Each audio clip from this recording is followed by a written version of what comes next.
Hello students, ये vector का part 2 है।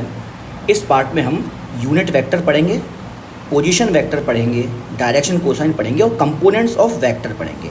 और इस पार्ट का सबसे हाईलाइटेड और सबसे इंपॉर्टेंट टॉपिक यही होगा, कंपोनेंट्स ऑफ वेक्टर। बिकॉज ये जो कंसेप्ट है कंपोनेंट्स ऑफ वेक्टर, ये आपको मोशन एंड 2 डायमेंशन में भी काफ़ी यूज़ आएगा, न्यूटन्स लॉ में भी काफ़ी यूज़ आएगा और पूरी मैकेनिक्स में काफ़ी यूज़फुल कंसेप्ट रहेगा ये। तो चलिए शुरू करते हैं। सबसे पहले हम पढ़ेंगे कि what is unit vector. Unit vector होता क्या है? तो देखिए, होता क्या है कि एक ऐसा वेक्टर हम लोग बनाते हैं जिसका कि मैग्नीट्यूड तो 1 होता है मगर उसका डायरेक्शन होता है। जैसे कि अगर ये चीज़ देखें, ये वेक्टर मैंने लिखा है, यहाँ पर एक एरो बनाया, तो ये भी एक वेक्टर ही है मगर इसका मैग्नीट्यूड भी है और डायरेक्शन है, मगर मैग्नीट्यूड क्या है, 1 नहीं है। लेकिन इस वेक्टर के इस एरो की जगह अगर हम ये कैप लगा दें तो ये भी एक वेक्टर ही रहेगा जिसको कि यूनिट वेक्टर कहेंगे, मगर इसका मैग्नीट्यूड क्या हो जाएगा, वो 1 हो जाएगा। तो देखिए, ऐसे हम रिप्रेजेंट करते हैं ना मैग्नीट्यूड को, इसको हम बॉक्स के अंदर भर देते हैं। इसका मैग्नीट्यूड 1 हो सकता है, नहीं भी हो सकता, मगर अगर ये वेक्टर है तो इसका जो मैग्नीट्यूड होगा, मैग्नीट्यूड ऑफ ए कैप कहते हैं इसको, वो हमेशा 1 होगा। ठीक है, तो एक ऐसा वेक्टर जिसका मैग्नीट्यूड 1 हो और जिसका डायरेक्शन भी हो, वह हमारा यूनिट वेक्टर कहलाता है। और यूनिट वेक्टर क्यों ज़रूरी है? तो देखिए, कोई भी नंबर है, उस नंबर को अगर आप एक फिजिकल क्वांटिटी में तब्दील करना है तो आपको उसको यूनिट वेक्टर से मल्टीप्लाई करना पड़ेगा। एग्जांपल देख लेते हैं। देखिए, ये हमारा फोर्स का यूनिट वेक्टर मानते हैं, देखो कैप लगा हुआ है तो ये फोर्स का यूनिट वेक्टर होगा। मतलब इसका मतलब ये हुआ कि ये 1 न्यूटन फोर्स तो होगी ही होगी और इसके पास डायरेक्शन भी होगा। तो हमने एग्जांपल ले लिया कि जो फोर्स है ये 1 न्यूटन की तो है, लेकिन ये ईस्ट के डायरेक्शन में है। अब मैंने इसी फोर्स का मल्टीप्लाई 10 से कर दिया तो ये क्या हो गया, ये न्यू फोर्स आ गई है जो आ गई हमारी 10 इंटू फोर्स का यूनिट वेक्टर। तो ये क्या हो गया, ये हो गया हमारा कि हमारी 10 न्यूटन फोर्स लग रही है और जो कि किस डायरेक्शन में लग रही है, ईस्ट डायरेक्शन में। तो यूनिट वेक्टर का एक ही यूज़ होता है, सबसे इंपॉर्टेंट क्या होता है वो, कि आपको किसी भी क्वांटिटी मतलब किसी भी नंबर को वेक्टर बनाना है तो आपको उस नंबर को यूनिट वेक्टर से मल्टीप्लाई कर देना होगा। तो होगा क्या कि जिस नंबर से आपने उस यूनिट वेक्टर को मल्टीप्लाई किया, जैसे 10 से आपने मल्टीप्लाई किया यूनिट वेक्टर को, तो यूनिट वेक्टर मतलब वो वेक्टर जिस भी फिजिकल क्वांटिटी का वेक्टर है, उस फिजिकल क्वांटिटी की वैल्यू 10 गुना या उस नंबर के टाइम्स बढ़ जाएगी। यहाँ पर फोर्स एक फिजिकल क्वांटिटी थी लेकिन उसका यूनिट वेक्टर था, मैंने 10 से मल्टीप्लाई कर दिया तो अब क्या हो गया, जो फोर्स है उसकी वैल्यू 10 गुना बढ़ गई। और फोर्स की पहले वैल्यू कितनी थी, 1 न्यूटन थी, तो अब कितनी हो गई, 10 न्यूटन हो गई। साथ साथ में क्योंकि फोर्स वेक्टर होती है तो उसका डायरेक्शन भी हो गया। सो इसीलिए मैंने यहाँ पर लिखा use to give direction to any number. किसी भी नंबर को डायरेक्शन, या फिर हम कह सकते हैं कि किसी भी नंबर को वेक्टर बनाने के लिए यूनिट वेक्टर से उसको मल्टीप्लाई करना पड़ता है, तो वही फिजिकल क्वांटिटी वो हो जाती है जिस फिजिकल क्वांटिटी का हमारा यूनिट वेक्टर है। साथ साथ में उसका मैग्नीट्यूड भी चेंज हो जाता है, 1 से कुछ और हो जाता है। अब होता क्या है स्टूडेंट्स कि हम लोग एक्स वाई और जेड प्लेन में ही सारी एनालिसिस करते हैं। तो हमने क्या किया कि हर बार, जैसे कि कोई फोर्स मैं मानता हूँ, फोर्स हमारी है, जैसे कि हम मानते हैं फोर्स इज इक्वल टू हमारी 10 न्यूटन इन एक्स डायरेक्शन। हर बार अब देखो यहाँ पर एक्स डायरेक्शन मुझे लिखना पड़ा, तो इस एक्स डायरेक्शन या वाई डायरेक्शन या जेड डायरेक्शन लिखने से छुटकारा पाने के लिए हमने क्या किया, हमने एक्स एक्सिस का, वाई एक्सिस का और जेड एक्सिस का यूनिट वेक्टर मन से मान लिया। ठीक है, जैसे कि हमने माना कि एक्स एक्सिस मतलब एक्स डायरेक्शन का जो यूनिट वेक्टर होता है वो आई कैप होता है, आई कैप। ऐसी वाई डायरेक्शन का क्या होता है, जे कैप होता है, और जेड डायरेक्शन का क्या होता है, के कैप होता है। इसका मतलब ये हुआ कि आई कैप एक वेक्टर तो है, आई कैप एक वेक्टर है, लेकिन इसका मैग्नीट्यूड कितना होगा, 1 होगा। जे कैप भी एक वेक्टर, इसका मैग्नीट्यूड कितना होगा, 1 होगा। के कैप भी एक वेक्टर, इसका मैग्नीट्यूड कितना होगा, 1 होगा। साथ साथ में इन तीनों का डायरेक्शन होगा। तो आई कैप का किधर होगा, एक्स डायरेक्शन में, जे कैप का किधर होगा, वाई डायरेक्शन में, के कैप का किधर होगा, जेड डायरेक्शन में होगा। अब इसका यूज़ क्या होता है, तो देखिए यूज़ क्या होता है कि भाई हमने एक फोर्स लिखी और फोर्स के सामने लिख दिया 10 आई कैप। अब 10 आई कैप का मतलब क्या हो गया कि ये फोर्स जो है वो 10 न्यूटन की तो फोर्स है और कहाँ लग रही है, आई कैप मतलब पॉजिटिव एक्स डायरेक्शन में लग रही है। तो हमको ये चीज़ लिखने की बजाय हमने सिर्फ इतना ही लिख दिया, तब भी हमको पता चल गया कि जो हमारी फोर्स है वो किधर लग रही है। ऐसे ही हमारी F2 है, ये F2 कितनी है, ये F2 है हमारी -20 जे कैप है।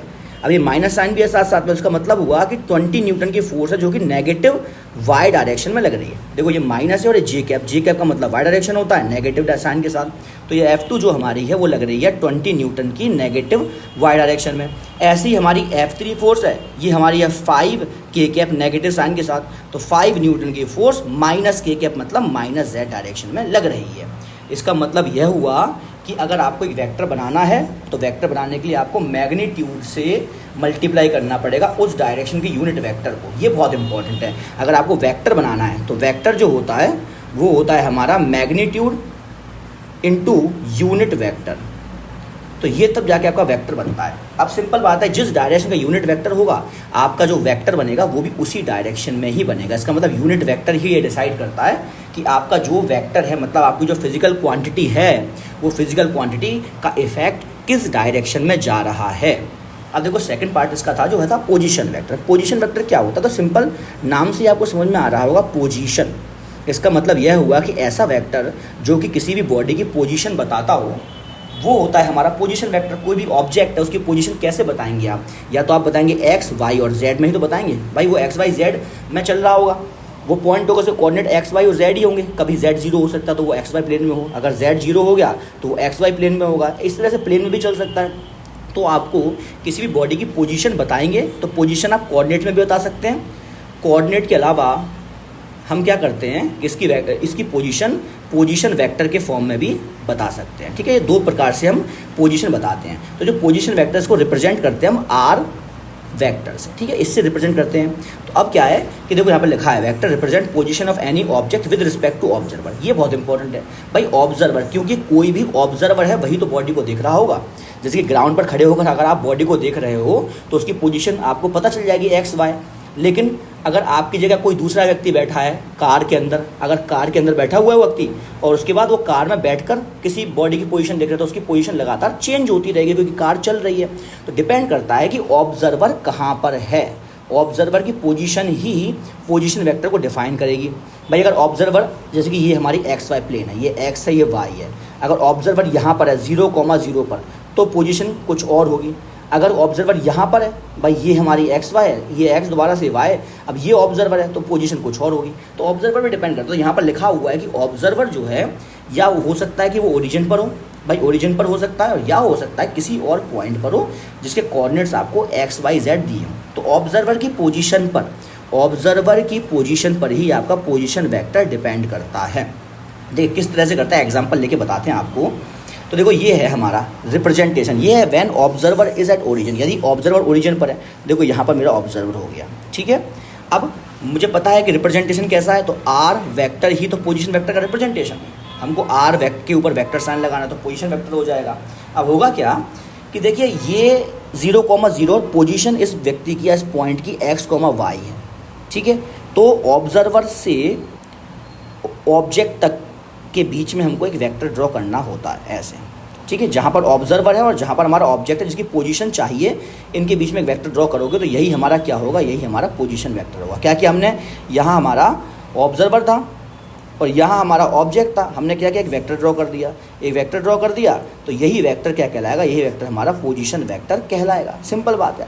अब कैसे होता है, अब देखो पोजीशन वेक्टर है, जैसे कि हमारा ये वेक्टर है तो इसके क्या है, इसका मैग्नीट्यूड भी होगा, इसका मैग्नीट्यूड भी होगा और साथ साथ में इसके पास डायरेक्शन भी होगा। तो इस वेक्टर का मैग्नीट्यूड कैसे निकालेंगे और डायरेक्शन कैसे निकालेंगे, ये तरीका है। तो देखो हमने यहाँ क्या किया, length of position vector r. इसकी लेंथ कैसे निकालोगे, तो लेंथ तो आराम से निकाल सकते हो। अब देखो ये लंबाई है ना, ये लंबाई कैसे निकालोगे, यहाँ का कोऑर्डिनेट पता है आपको, यहाँ का कोऑर्डिनेट पता है आपको, तो यहाँ पर x - 0 का होल स्क्वायर प्लस y - 0 का होल स्क्वायर, ये आपको डिस्टेंस फॉर्मूला लग गया, तो इसकी लंबाई निकल गई।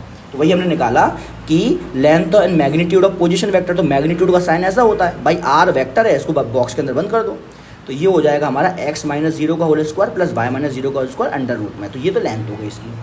अब डायरेक्शन कैसे निकालोगे, तो डायरेक्शन अब देखिए क्या करते हैं हम, इसमें आई कैप जे कैप के फॉर्म में हम डायरेक्शन निकालते हैं, क्योंकि आई cap plus J cap plus z k cap, ये फॉर्म थोड़ा सा आपको समझ में आना चाहिए, तभी आप आगे बढ़ पाएंगे। देखो क्या किया हमने एक वेक्टर बनाया अपना पोजीशन वेक्टर ऐसा, ये हमारा आर वेक्टर बन गया, ठीक है। अब इसकी लंबाई तो मुझे पता चल गई, अब इसका डायरेक्शन मुझे निकालना है। डायरेक्शन कैसे निकालना है, अब हम पहले डायरेक्शन कैसे निकालते थे, पहले डायरेक्शन निकालते थे हम थीटा में, अब डायरेक्शन कैसे निकालना होगा, अब डायरेक्शन निकालना होगा आई कैप, जे कैप एंड के कैप में। ये थोड़ा सा बदलाव आ गया पहले वीडियो से सेकंड वीडियो में। पहले वीडियो में मैंने डायरेक्शन जो निकालना सिखाया था आपको, वो थीटा में निकालना सिखाया था, आपको याद भी हो तो वहाँ पर क्या था, वहाँ पर हमने निकाला था कि tan alpha is equal to क्या था, वो था हमारा b cos theta upon a plus b sine theta upon a plus b cos theta. ये आपको याद होगा, अगर नहीं है याद तो आप वो पिछला वाला वीडियो देखिए। tan अल्फा की वैल्यू आ रही थी हमारी, ये तो हमारा था डायरेक्शन, वो रिजल्टेंट का था। लेकिन अब ये वेक्टर का डायरेक्शन आपको निकालना है आई कैप जे कैप में। तो क्या करते हैं हम, देखो ये कोऑर्डिनेट क्या है, x, y है और ये है हमारे 0,0 कोऑर्डिनेट। तो देखो ये एक बात है कि ये जो लंबाई होगी, ये वाली लंबाई, ये लंबाई होगी हमारी x के बराबर, ये लंबाई हमारी किसके बराबर होगी, y के बराबर होगी, ठीक है। लेकिन मुझे पता है एक बात कि अगर आप किसी वेक्टर को बनाना चाहते हो तो उस लंबाई को आपको यूनिट वेक्टर से मल्टीप्लाई करना पड़ेगा। तो हमने क्या किया, ये लंबाई थी हमारी x, इसको हमने वेक्टर बनाया ऐसा। तो हमने क्या है, ये किस डायरेक्शन में, ये हमारा पॉजिटिव x डायरेक्शन में, तो हमने क्या लिख दिया, x आई कैप लिख दिया। ऐसी ये लंबाई हमारी थी, इस लंबाई को मैंने क्या किया, इस डायरेक्शन में बना दिया। तो अब ये ऊपर डायरेक्शन क्या है, पॉजिटिव y है, तो मैंने लिख दिया y जे कैप लिख दिया। अब देखो यहाँ पर लग रहा है triangle law of vector addition लग रहा है। अगर आप इस वेक्टर को इस वेक्टर में जोड़ोगे तो ये वेक्टर आ जाएगा, आपको देख लीजिए। देखिए क्या है, अगर आपको दो वेक्टर को जोड़ना है तो क्या होता है, एक वेक्टर के हेड से आपको दूसरे वेक्टर की टेल को जोड़ना पड़ेगा। तो इसका मतलब हुआ कि इन दोनों को जोड़कर तीसरा वेक्टर जो बनाओगे आप पहले वेक्टर के टेल से दूसरे वेक्टर के हेड तक, तो ये वेक्टर जो r आया, ये वेक्टर r किसके बराबर आ गया, वेक्टर r आ गया हमारा x i cap plus y j cap से। ये हमारा triangle law of vector addition से आया है। ये जिसको नहीं पता triangle law of vector addition, तो पिछले वाला वीडियो देखिए। भाई इसमें क्या है, देखो हमने क्या किया, ये वेक्टर एक बना दिया, देखिए एक हमने क्या किया, ये वेक्टर बना दिया, ये वेक्टर एक बना दिया हमने, और इसको लिख दिया क्योंकि इसकी लंबाई कितनी थी, इसकी लंबाई थी x, किस डायरेक्शन में है, आई कैप में, तो आई कैप लिख दिया। ये वेक्टर बना दिया दूसरा, इसकी लंबाई क्या है, ये लंबाई है y, लिख रहा है जे कैप। तो साफ साफ समझ में आ रहा है हमको कि ये दो वेक्टर्स हैं, इन दोनों वेक्टर में इसका देखो, इसका हेड इस वाले वेक्टर की टेल से जुड़ा हुआ है, मतलब x आई कैप का हेड y जे कैप की टेल से जुड़ा हुआ है। तो अब ये इन दोनों का जो रिजल्टेंट होगा, जो सम होगा, वो एक ऐसा वेक्टर होगा जो पहले वाले के टेल से शुरू होकर दूसरे वाले के हेड तक जाएगा। तो इसका मतलब ये r जो वेक्टर है वो इन दोनों का रिजल्टेंट होगा। तो हम r वेक्टर को क्या लिख सकते हैं, वो लिख सकते हैं x i cap plus y j cap. तो देखिए अब, इसीलिए मैंने r वेक्टर को क्या लिख दिया, x i cap plus y j cap लिख दिया है। तो इससे हम ये बोल सकते हैं, देखिए क्या बोल सकते हैं इससे, कि कोई भी, चलो अब दूसरा वाला देखते हैं। वैसे हम इससे ये बोल सकते हैं कोई भी अगर वेक्टर ऐसा बनाया, देखिए कोई भी अगर ऐसा वेक्टर बनाया हमने इस तरह से, ये x है और ये y है, कोई वेक्टर यहाँ से शुरू करके बनाया और इसके कोऑर्डिनेट अगर x, y हैं, तो हम इस वेक्टर को r लिखेंगे और ये r वेक्टर जो होगा वो हमेशा क्या होगा, x i cap plus y j cap. Simple बात है भाई, यहाँ पर x y है तो अपने इस r वेक्टर को क्या लिखा, x i cap plus y j cap. ये हमको पता चला। अब देखिए क्या होता है, सेकंड पार्ट है इसका, कि जब ऑब्जर्वर जो होता है, ऑब्जर्वर ओरिजिन पर नहीं हो, भाई यहाँ पर देखो ये ऑब्जर्वर, यहाँ है ऑब्जर्वर और यहाँ है हमारा ऑब्जेक्ट। ये है ऑब्जर्वर के कोऑर्डिनेट x1, y1 है, ये ऑब्जर्वर के कोऑर्डिनेट है, और ये हमारे ऑब्जेक्ट के कोऑर्डिनेट है x2, y2।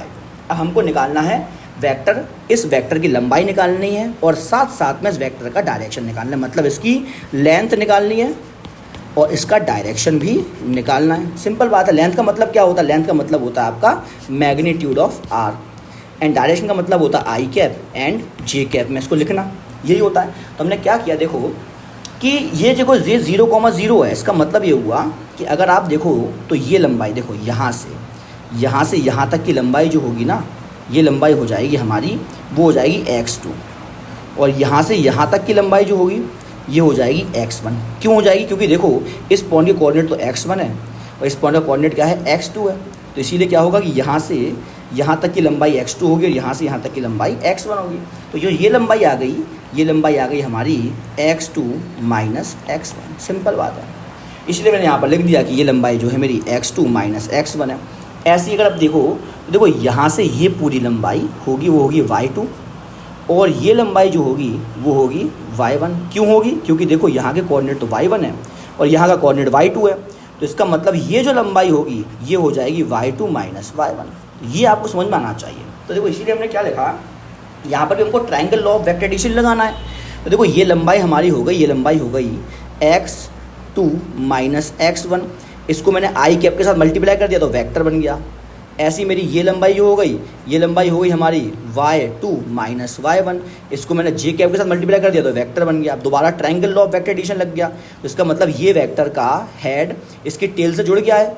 भाई टेल से जुड़ा है तो उसके बाद तीसरा वेक्टर बनाएंगे जो पहले के टेल से शुरू होकर दूसरे के हेड तक लगेगा, ये वेक्टर इन दोनों का रिजल्टेंट होगा। तो लिख सकते हैं हम, लिखा हमने, तो आर वेक्टर जो आया वो आया x2 minus x1 I cap plus y2 minus y1 J cap आ गया। सिंपल बात है। ऐसे ही देखो अगर यहाँ पर, अब ये तो देखो सीधे सीधे इस डायरेक्शन में था वेक्टर, अगर हम देखें कि हमारा ऑब्जर्वर तो है यहाँ पर, ठीक है, यहाँ हमारा ऑब्जर्वर है और यहाँ पर हमारा ऑब्जेक्ट है। सिंपल बात है।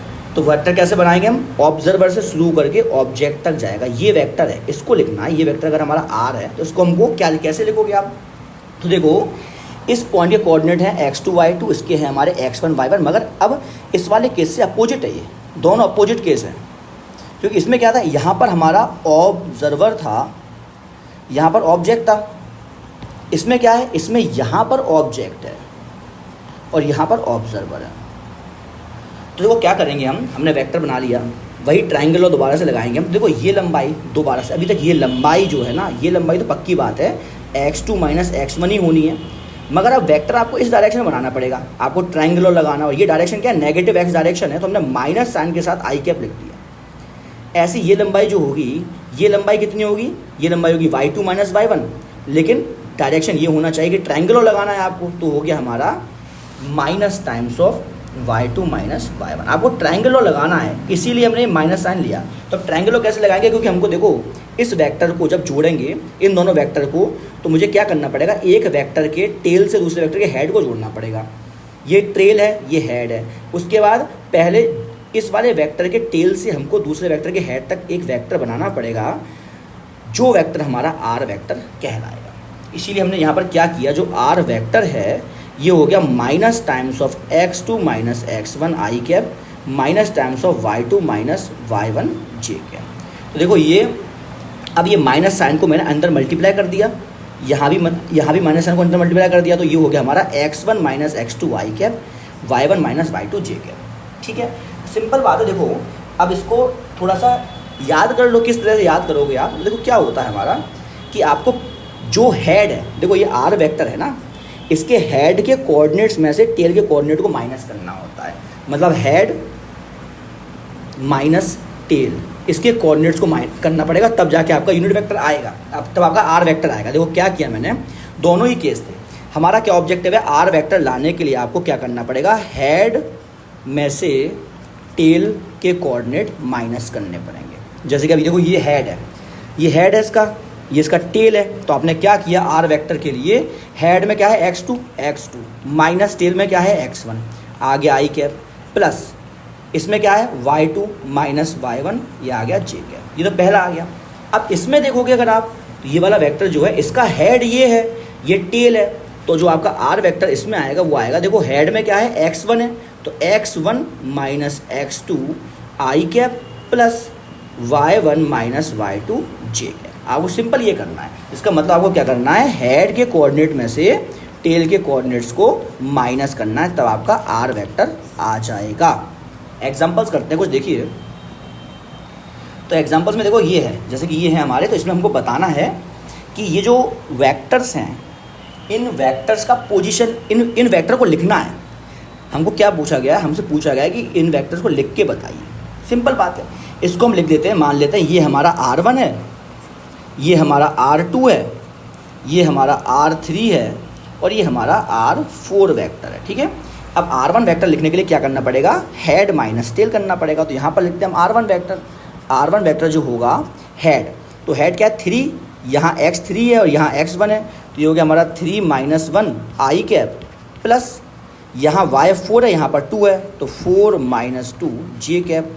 तो ये R1 जो वेक्टर आया ये कितना आ गया, ये आ गया 2 आई कैप, साथ साथ में प्लस, और ये आ गया 2 जे कैप। ये आ गया हमारा R1 वेक्टर। अगर दूसरा देखें R2 वेक्टर, तो देखो R2 वेक्टर में क्या है, हेड कहाँ है, हेड यहाँ है और टेल यहाँ है, तो हेड माइनस टेल होगा। तो यहाँ पर क्या करेंगे, हेड का है एक्स कोऑर्डिनेट कितना, हेड का एक्स कोऑर्डिनेट 5 है। भाई जो हेड है, हेड का एक्स कोऑर्डिनेट हमारा 5 माइनस में है और टेल का एक्स कोऑर्डिनेट हमारा -2 में है। तो हम क्या करेंगे, यहाँ पर ये लिखेंगे, हम ये लिखेंगे 5 -5 और उसके बाद minus times of -2 I cap. समझ में आ गया ये? देखिए क्या किया हमने, -5 और उसके बाद माइनस किया किसको, -2 को, तो ये आई कैप हो गया। उसके बाद लिखा प्लस, अब इसका क्या है, ये 2 है, 2 - 5 जे कैप, दैट मीन्स ये आ गया हमारा -5 + 2, तो ये आ गया हमारा -5 और ये +2 हो जाएगा, तो ये हो गया -5 + 2, तो -3 आई कैप और -3 जे कैप हो गया। ठीक है, ये हो गया हमारा -3 आई कैप एंड -3 जे कैप। ऐसे अगर हम R3 की बात करें तो R3 वेक्टर जो होगा वो क्या होगा, देखो ये क्या है, इस बार ये हेड है, ये टेल है, तो हेड माइनस टेल करना पड़ेगा। हेड में अगर आप देखेंगे तो देखो 5 है एक्स कोऑर्डिनेट और टेल में क्या है, टेल में हमारा 1 है। ठीक है, ये हो गया ना।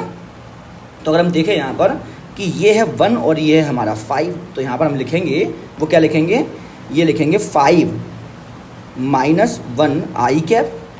ऐसे ही वाई कोऑर्डिनेट अगर यहाँ पर देखें तो वाई कोऑर्डिनेट हमारा -4 तो यहाँ पर है और यहाँ पर -1 है, तो ये पे हम लिखेंगे क्या, हम लिखेंगे -4 minus times of -1 J cap. तो ये R3 जो आया वो आ गया 4 आई कैप और ये देखो -4 + 1 तो -3 जे कैप आ गया। R3 ऐसा आ गया। सिंपल बात है भाई, आपको क्या करना, आपको हमेशा हेड में से टेल को माइनस करना है। तो 5 - 1 कितना आ गया, 4 -4 माइनस ऑफ -1 तो कितना आ गया, -3 आ गया। ऐसे लास्ट केस देखते हैं, तो लास्ट केस में क्या हो जाएगा हमारा, ये हमारा हेड है, ये हमारा टेल है, तो ये हो जाएगा हमारा R4 और ये किसके बराबर हो जाएगा, ये हो जाएगा हमारा हेड, हेड कितना -2, -2, तो ये हो जाएगा हमारा -2 और टेल कितना है, टेल है हमारा -6, तो ये हो जाएगा हमारा -2 minus of -6 I cap plus y कितना है, भाई y भी उतना ही है, तो ये हो जाएगा हमारा -2 माइनस ऑफ -6, ये हो जाएगा जे कैप।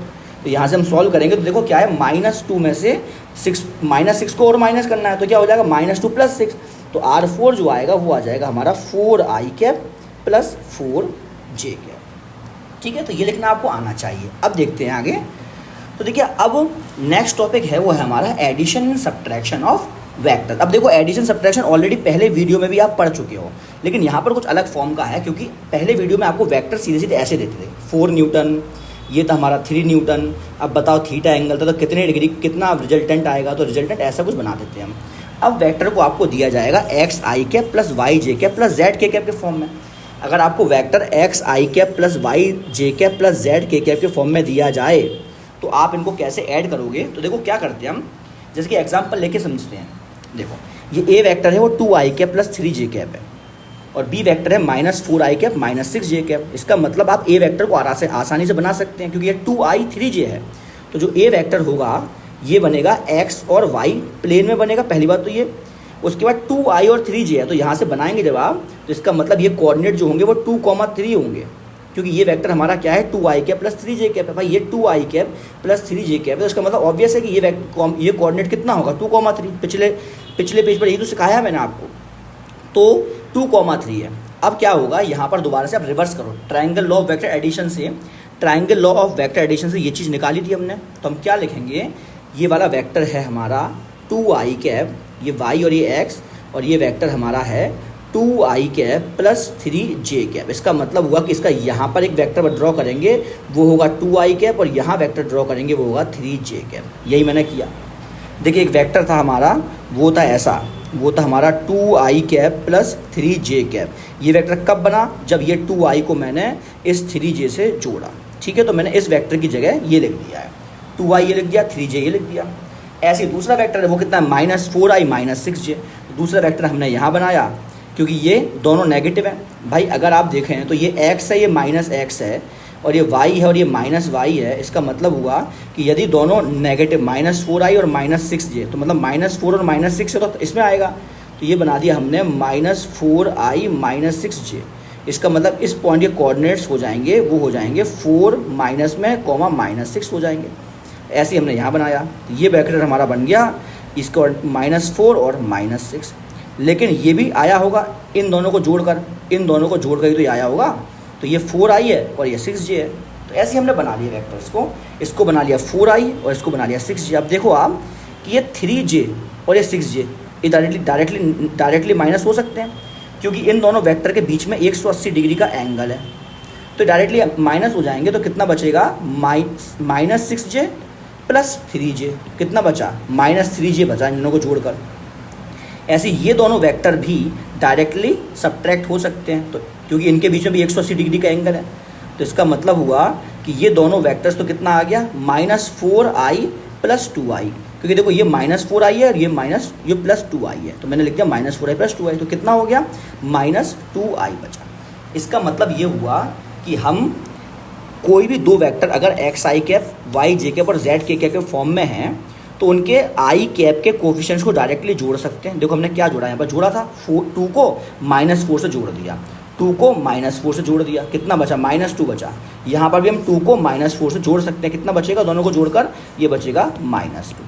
ऐसे ही हम y मतलब j कैप के कोफिशिएंट्स को भी डायरेक्टली जोड़ सकते हैं। हमने यहाँ पर क्या किया, यहाँ पर 3 है, ये 3 और दूसरा क्या है -6, कितना बचा, -3 बचा। तो यहाँ पर भी 3 है, यहाँ पर -6 है, तो कितना बचा, -3 बचा।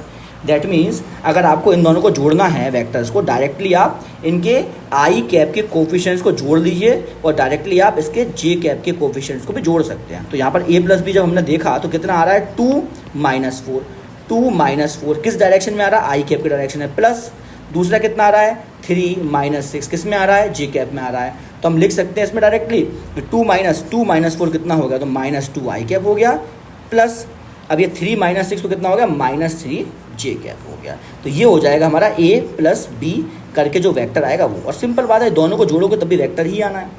तो यहीं पर हमने लिखा directly add x coefficient and directly add y coefficient, क्योंकि इनके बीच में देखो ये है, इनके बीच में एंगल या तो 0 होगा या 180 होगा, इसीलिए ये हमने लॉजिक बताया आपको। तो देखो कुछ क्वेश्चंस करें। अगर देखो यहाँ पर क्या है, वेक्टर a आपको दे रखा है और वेक्टर b आपको दे रखा है, b माइनस a बताना है। तो सिंपल है, जिस तरह से i के कोफिशिएंट्स आप जोड़ सकते हो डायरेक्टली, j के साथ जोड़ सकते हो और k के साथ जोड़ सकते हो। तो जब b माइनस है तो b को लिखो पहले, b माइनस a लिखना है ना, तो b को लिखो पहले। तो हो जाएगा हमारा, देखिए ये हो जाएगा, b को अगर लिखेंगे तो -i cap plus 4j cap minus k cap, ये तो b लिख दिया मैंने। माइनस साइन लगाएंगे, आप लिखेंगे a, तो a कितना है, -2i कैप, फिर क्या है +3j कैप और उसके बाद क्या है -4k कैप। जब सॉल्व करेंगे इसको तो देखिए क्या होगा, -i cap plus 4j cap minus k cap और ये माइनस माइनस क्या हो जाएगा, प्लस हो जाएगा, तो +2i कैप और ये माइनस प्लस तो क्या हो जाएगा, ये हो जाएगा -3j कैप और ये माइनस इंटू माइनस क्या होगा, +4k कैप आ जाएगा। अब आपको क्या करना है, i को i के साथ जोड़ना है, i को i के साथ जोड़ना है, फिर आपको j को j के साथ जोड़ना है, फिर आपको k को k के साथ जोड़ना है। तो जोड़ देते हैं इसको, क्या हो जाएगा, -i और +2i, तो बचेगा कितना, i बचेगा, क्योंकि -i + 2i है। फिर 4j प्लस 4j -3j, तो प्लस j बचेगा। ऐसे ही -k प्लस 4k, तो +3k बचेगा। तो ये हमारा आंसर आ जाएगा जो जोड़ेंगे हम उसमें, ठीक है। ये हो गया पहला। ऐसे दूसरा क्वेश्चन अगर देखा जाए तो बोला ये गया दूसरे क्वेश्चन में कि यदि a वेक्टर जो है वो i cap plus 2j cap plus 3k cap है, i cap plus 2j cap plus 3k cap अगर वेक्टर a है तो आपको बताना find the vector b that should be subtracted from a। तो a में से किस वेक्टर को माइनस किया जाए to get unit vector in y direction. इसका मतलब कि b वेक्टर निकालना है जिसको कि आप a से सब्ट्रैक्ट करोगे, मतलब a माइनस b वेक्टर जो होगा वो क्या होगा, वो होगा unit vector in y direction, तो होगा j कैप होगा वो, ठीक है। यही तो देखा गया है, find the vector b that should be subtracted from a, जो कि a से सब्ट्रैक्ट किया जाए तो gate unit vector in y direction. तो यही होगा कंसेप्ट। तो सॉल्व कर लेते हैं इसको। भाई a माइनस b है तो a को लिख दो i cap plus 2j cap plus 3k cap minus b vector is equal to j cap आना चाहिए। तो ये b को इस तरफ ले जाओ, आप b को इस तरफ ले जाओ और j को इस तरफ ले आओ, तो आ जाएगा हमारा आंसर, वो आ जाएगा i cap plus 2j cap plus 3k cap minus j cap is equal to b vector आया। तो यहाँ से सॉल्व करेंगे तो आएगा i कैप, अब 2j को j से कर सकते हैं सीधे सीधे, भाई ये यहाँ पर i है, यहाँ पर तो कोई i नहीं है, यहाँ j है और यहाँ भी j है, तो डायरेक्टली जोड़ दो इसको, तो होगा हमारा 2j माइनस j, तो प्लस j, और तीसरा होगा प्लस 3k। यदि ये वाले वेक्टर को a से माइनस किया जाए तो आपका सिर्फ और सिर्फ unit vector in Y direction बचेगा। ये हमारा सेकंड क्वेश्चन का आंसर हो गया। ठीक है, अब देखते हैं और आगे बढ़ते हैं। देखिए अब क्या करते हैं नेक्स्ट पेज पर, अब है मैग्नीट्यूड ऑफ वेक्टर। देखो ऐसा होता है कि कोई भी वेक्टर को अगर x i cap plus y j cap plus z k cap के फॉर्म में दिया जाए, जैसे कि मान लो 2y cap plus 3j cap plus 4k cap की फॉर्म में, ये वेक्टर है, इस वेक्टर के पास मैग्नीट्यूड भी होगा प्लस डायरेक्शन भी होगा। डायरेक्शन तो आपको साफ साफ दिख रहा है, भाई आई कैप है, जे कैप है, के कैप है, डायरेक्शन पता है, मगर इसका मैग्नीट्यूड कैसे निकालोगे। सबसे इंपॉर्टेंट बात होती है मैग्नीट्यूड क्या होता है। तो मैग्नीट्यूड एक वेक्टर की लेंथ होती है, भाई कितनी लंबाई का वेक्टर है वही उसका मैग्नीट्यूड होगा। तो आपको पहले वेक्टर बनाना पड़ेगा, उस वेक्टर को बनाने के बाद उसकी लंबाई निकालनी पड़ेगी, तभी आपको मैग्नीट्यूड पता चलेगा। तो एग्जांपल लेते हैं कि चलो ये वेक्टर मैंने माना, ये है हमारा x i cap plus y j cap, इसका मतलब हुआ कि 0,0 है, तो ये वाला पॉइंट होगा x, y हो जाएगा। वही बताया था कि ये वेक्टर क्या होगा, x i cap plus y j cap, तो ये पॉइंट होगा x, y। अब इसकी लंबाई हमको निकालनी है, लेंथ, तो लेंथ इजीली हम निकाल सकते हैं, वो ये हमारा डिस्टेंस फार्मूला से निकाल सकते हैं लेंथ हम। तो हमने क्या किया, और दूसरी बात है पाइथागोरस थ्योरम से लगा लो, सेम ही है। तो हमने क्या किया, देखो ये लंबाई है, ये वेक्टर है, ये वाला पॉइंट कितना है x, y, और ये वाला पॉइंट है हमारा 0,0, तो ये लंबाई कितनी हो गई, ये लंबाई हो गई x, और ये लंबाई कितनी हो गई, ये लंबाई हो गई y। तो हमको ये लंबाई निकालनी है, सिंपल हो जाएगा, 90 डिग्री का एंगल है, तो क्या आ गया हमारा x² प्लस y² का अंडर रूट आ गया। तो यही हमने लिखा, यदि एक वेक्टर a जो है यदि वो है हमारा x i cap plus y j cap के फॉर्म में, तो वेक्टर a की लंबाई मतलब इसका मैग्नीट्यूड जो आएगा वो आएगा x² प्लस y² का अंडर रूट आएगा। ठीक है, ये इंपॉर्टेंट बात है, याद रखनी है आपको। देखो अगर एक्स आई कैप, देखिए अगर आपका वेक्टर जो है वो उसके पास z डायरेक्शन भी है, अगर आपका x i cap plus y j cap के साथ साथ z के कैप भी है, तो वही सेम चीज़ आपको लगानी पड़ेगी। अगर ये वेक्टर a है तो इसका मैग्नीट्यूड क्या हो जाएगा, a का मैग्नीट्यूड हो जाएगा हमारा, वो हो जाएगा x² plus y² plus z² का अंडर रूट हो जाएगा। यही तो है। तो इसका मतलब कि आपको ये फॉर्मूला सा याद रखना थोड़ा सा, कि यदि आपको कोई vector x i cap plus y j cap plus z k cap के फॉर्म में दिया गया है, तो उस वेक्टर की लंबाई मतलब उस वेक्टर का मैग्नीट्यूड जो आएगा वो आएगा कोफिशिएंट ऑफ आई, तो x² plus square of coefficient of J y² plus square of coefficient of के z² का अंडर रूट आना चाहिए। एग्जाम्पल्स हैं यहाँ पर स्टूडेंट्स कुछ, तो एग्जाम्पल करते हैं हम। तो देखिए यहाँ पर क्या है, बोला गया एक वेक्टर आपको दिया गया है, एक वेक्टर दिया गया a जो है हमारा I cap plus 2j cap plus k cap. ठीक है, इसका मतलब ये हमारा किस फॉर्म में है, एक्स आई कैप के फॉर्म में है प्लस वाई जे कैप के फॉर्म में प्लस जेड के कैप के फॉर्म में। साथ में यहाँ पर जो x है, देखो यहाँ पर जो x की वैल्यू है वो x की वैल्यू कितनी है, 1 है, क्योंकि आई कैप के साथ क्या है 1 है। y की वैल्यू कितनी है, 2 है, क्योंकि जे कैप के साथ 2 है। और z की वैल्यू कितनी है, वो है 1, क्योंकि k कैप के साथ 1 है। तो अब हमको पता है कि भाई इसकी लंबाई की ये लंबाई है, तो a का मैग्नीट्यूड क्या हो जाएगा, वो हो जाएगा x² plus y² plus z² का अंडर रूट हो जाएगा। तो यहाँ पर सिंपल है, सॉल्व कर लेते हैं इसको। देखिए तो यहाँ पर हम लिखेंगे कि मैग्नीट्यूड ऑफ a जो आएगा वो क्या आएगा, देखो इसके साथ आई कैप के साथ 1 है, ठीक है, और जे कैप के साथ क्या है 2 है, और के कैप के साथ दोबारा से 1 है। तो हम लिखेंगे क्या, हम लिखेंगे 1 का स्क्वायर प्लस 2 का स्क्वायर प्लस 1 का स्क्वायर, इसका भी अंडर रूट। तो कितना आ गया, 1 प्लस 4 प्लस 1, तो कितना आ गया, ये आ गया हमारा √6 आ गया। ऐसे अब देखें सेकंड वाला है, सेकंड वाले में देखोगे तो आई कैप के साथ -1 है इस बार, जे कैप के साथ दोबारा से 1 है, के कैप के साथ 3 है। तो इसका मतलब हुआ कि x जो हो गया वो -1 हो गया, y जो हो गया वो 1 हो गया, z जो हो गया वो 3 हो गया। तो सॉल्व जैसे हम करेंगे तो b जो आएगा वो आएगा हमारा -1 का होल स्क्वायर प्लस 1 का होल स्क्वायर प्लस 3 का होल स्क्वायर, इसका भी अंडर रूट। तो यहाँ क्या आ गया, यहाँ आ गया 1 प्लस 1 प्लस 9, तो ये हो गया हमारा √11। ऐसे अगर तीसरा देखे जाए तो तीसरे में क्या है, यहाँ x क्या है -1 है, यहाँ y भी -1 है, यहाँ z भी -1 है। तो हम लोगों ने क्या किया, हम लोगों ने दोबारा से वही कंसेप्ट लगाया। तो c का जो मैग्नीट्यूड आया वो आया हमारा -1 का स्क्वायर प्लस -1 का स्क्वायर प्लस -1 का स्क्वायर, इसका भी अंडर रूट आ गया। तो सॉल्व करेंगे इसको तो आएगा हमारा 1 + 1 + 1 अंडर रूट में, तो आ जाएगा हमारा √3। ये हो गया हमारा मैग्नीट्यूड ऑफ c। और फाइनली अगर d की बात की जाए तो यहाँ पर कितना है, x 2 है, यहाँ पर -1 है, यहाँ पर कितना है -3 है। तो भाई यहाँ पर हमारा x आ गया 2, y आ गया हमारा -1 और z आ गया हमारा -3।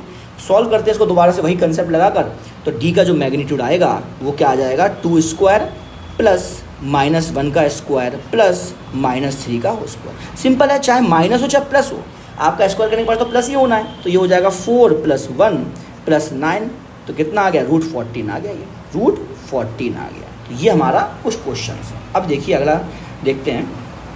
अब देखो इम्पोर्टेंट बात ये है, ये इम्पोर्टेंट है, ठीक है। इसमें क्या पूछा, इसमें क्या बताएंगे हम कि क्योंकि मुझे पता है कि x डायरेक्शन का यूनिट वेक्टर तो होता है i कैप, y का क्या होता है j कैप होता है, और z का क्या होता है k कैप होता है। लेकिन कोई वेक्टर ना तो x में हो ना y में हो। भाई कोई वेक्टर x में और y में ना हो, किस तरह से हो, वो वेक्टर हो x y प्लेन में। देखो इस तरह से हो वेक्टर, ये y है ये x है, और ये वेक्टर बना दिया हमने, ये वेक्टर बनाया r वेक्टर। अब इसका यूनिट वेक्टर कैसे निकालेंगे, ये है ना, ये वेक्टर है, यूनिट वेक्टर है। तो यही हमारा टॉपिक है कि how to calculate unit vector of any vector which is in the form of x i cap plus y j cap plus z k cap. जैसे कि मान लो i cap plus 3j cap plus 2k cap का vector है, ये a vector है, तो बताओ a का यूनिट वेक्टर क्या होगा। ये है हमारा कंसेप्ट। तो क्या करते हैं, एक छोटा सा एग्जाम्पल देखते हैं। देखो क्या होगा, force divided by magnitude of force. मान लेते हैं फोर्स जो है ना ये है 10 न्यूटन की इन वेस्ट डायरेक्शन, ये फोर्स जो है ना वो 10 न्यूटन की इन वेस्ट डायरेक्शन है। तो इसका मतलब इस फोर्स का मैग्नीट्यूड क्या होगा, वो 10 न्यूटन ही होगा। हमने इन दोनों को डिवाइड कर दिया तो ये 10 न्यूटन से 10 न्यूटन खत्म हो गया, बचा वेस्ट डायरेक्शन। तो ये फोर्स को जैसे ही आपने इसके मैग्नीट्यूड से डिवाइड किया तो क्या बचा, 1 यूनिट बची, 1 यूनिट इन वेस्ट डायरेक्शन। तो देखो यहाँ पर क्या है, मैग्नीट्यूड 1 यूनिट है और डायरेक्शन भी है। तो ये क्या हो गया, यही हमारा यूनिट वेक्टर होगा, क्योंकि यूनिट वेक्टर में क्या होता है, यूनिट वेक्टर में भी हमारा मैग्नीट्यूड कितना होता है, 1 होता है और डायरेक्शन भी होता है। तो हम ये लिख सकते हैं कि किसी भी वेक्टर को यदि उसके मैग्नीट्यूड से डिवाइड किया जाए तो क्या बचेगा, तो यूनिट वेक्टर बनेगा इस वेक्टर का, ठीक है। मतलब हमने क्या किया, हमें क्या करना है, फोर्स का यूनिट वेक्टर निकालना है। भाई फोर्स का यूनिट वेक्टर निकालना है हमको। तो हमने क्या किया, हमने किया फोर्स को हमने उसके मैग्नीट्यूड से डिवाइड कर दिया। अगर आपको इस फोर्स का यूनिट वेक्टर निकालना है तो आपने इसी फोर्स को खुद के मैग्नीट्यूड से डिवाइड कर दिया तो आपका यूनिट वेक्टर आ जाएगा। ये हमारा कंसेप्ट होता है, सिंपल। तो इसी के कुछ क्वेश्चंस देख लेते हैं। भाई अगर यहाँ पर क्या है, कुछ क्वेश्चंस हैं। देखिए क्वेश्चन क्या है कि जितने भी वेक्टर्स हैं इन सब वेक्टर का यूनिट वेक्टर निकालना है। तो आपको क्या करना पड़ेगा, जैसे कि ये है, आपको क्या करना पड़ेगा, वेक्टर ए को इसके मैग्नीट्यूड से ही डिवाइड करना पड़ेगा। अब मैग्नीट्यूड ऑलरेडी हमने पीछे निकालना आपको सिखा दिया है। तो सॉल्व करते हैं। तो देखिए क्या होगा, ए का यूनिट वेक्टर अगर देखा जाए तो वो क्या होगा, vector A divided by magnitude of vector A. Vector A तो लिख लो आई cap plus J cap plus के कैप डिवाइडेड बाई मैग्नीट्यूड क्या होगा, तो वही होगा हमारा एक्स स्क्वायर। भाई यहाँ पर x square plus y square plus z square का अंडर रूट, ये तो मैग्नीट्यूड होता है। यहाँ एक्स कितना है, 1 है, यहाँ वाई कितना है, 1 है, जेड भी 1 है हमारा। सॉल्व कर लेते हैं। तो यहाँ पर क्या हो जाएगा, 1 square plus 1 square plus 1 square का अंडर रूट। तो आएगा हमारा आंसर, वो आएगा I cap plus J cap plus के कैप डिवाइडेड बाई √3। ये होगा ए का यूनिट वेक्टर, ठीक है। ऐसे हम देखते हैं बी का यूनिट वेक्टर। तो भाई बी के यूनिट वेक्टर के लिए क्या करना पड़ेगा, बी को डिवाइड करना पड़ेगा उसके मैग्नीट्यूड से। अब सिंपल बात है, आप मैग्नीट्यूड अलग से निकाल भी सकते हैं। भाई यहाँ पर हम मैग्नीट्यूड निकालोगे तो ये है x 2 है, y हमारा -1 और z हमारा 2 है। तो अगर आप मैग्नीट्यूड ऑफ b निकालना चाहें, मैग्नीट्यूड ऑफ b, तो वो क्या निकालोगे, 2 का स्क्वायर प्लस -1 का स्क्वायर प्लस 2 का स्क्वायर। ये हो जाएगा हमारा 4 + 1 + 4 अंडर रूट में। तो ये हो जाएगा हमारा 9 अंडर रूट में, तो 3 आएगा एक्चुअली में। तो अब लिख लीजिए बी का यूनिट वेक्टर जो आ गया, तो बी वेक्टर डिवाइड बी, तो 2i कैप माइनस जे कैप प्लस 2k कैप और पूरे को डिवाइड किया हमने 3 से। ये आ गया हमारा इसका b का यूनिट वेक्टर। ऐसे ही आप c का यूनिट वेक्टर निकाल लीजिए। तो भाई c का जो यूनिट वेक्टर होगा वो होगा c vector divided by its magnitude. तो यहाँ पर लिखेंगे हम i cap plus 2j cap minus k cap divided by यहाँ पर x क्या है, x i कैप, तो x है हमारा 1 स्क्वायर प्लस y है 2 इसका स्क्वायर प्लस z है हमारा -1 इसका स्क्वायर, अंडर रूट कर लीजिए। तो यहाँ से आया c unit vector is equal to i cap plus 2j cap minus k cap divided by 1 plus 4 plus 1 तो कितना हो गया, ये हो गया हमारा √6। तो ये हो जाएगा c का यूनिट वेक्टर जो आएगा वो आएगा I cap plus 2j cap minus k cap divided by √6 आ गया। और फाइनली अगर d का यूनिट वेक्टर निकालना है तो इसका भी निकाल लीजिए। भाई यूनिट वेक्टर ऑफ d जो आया वह आ गया दोबारा से d vector divided by magnitude of d vector.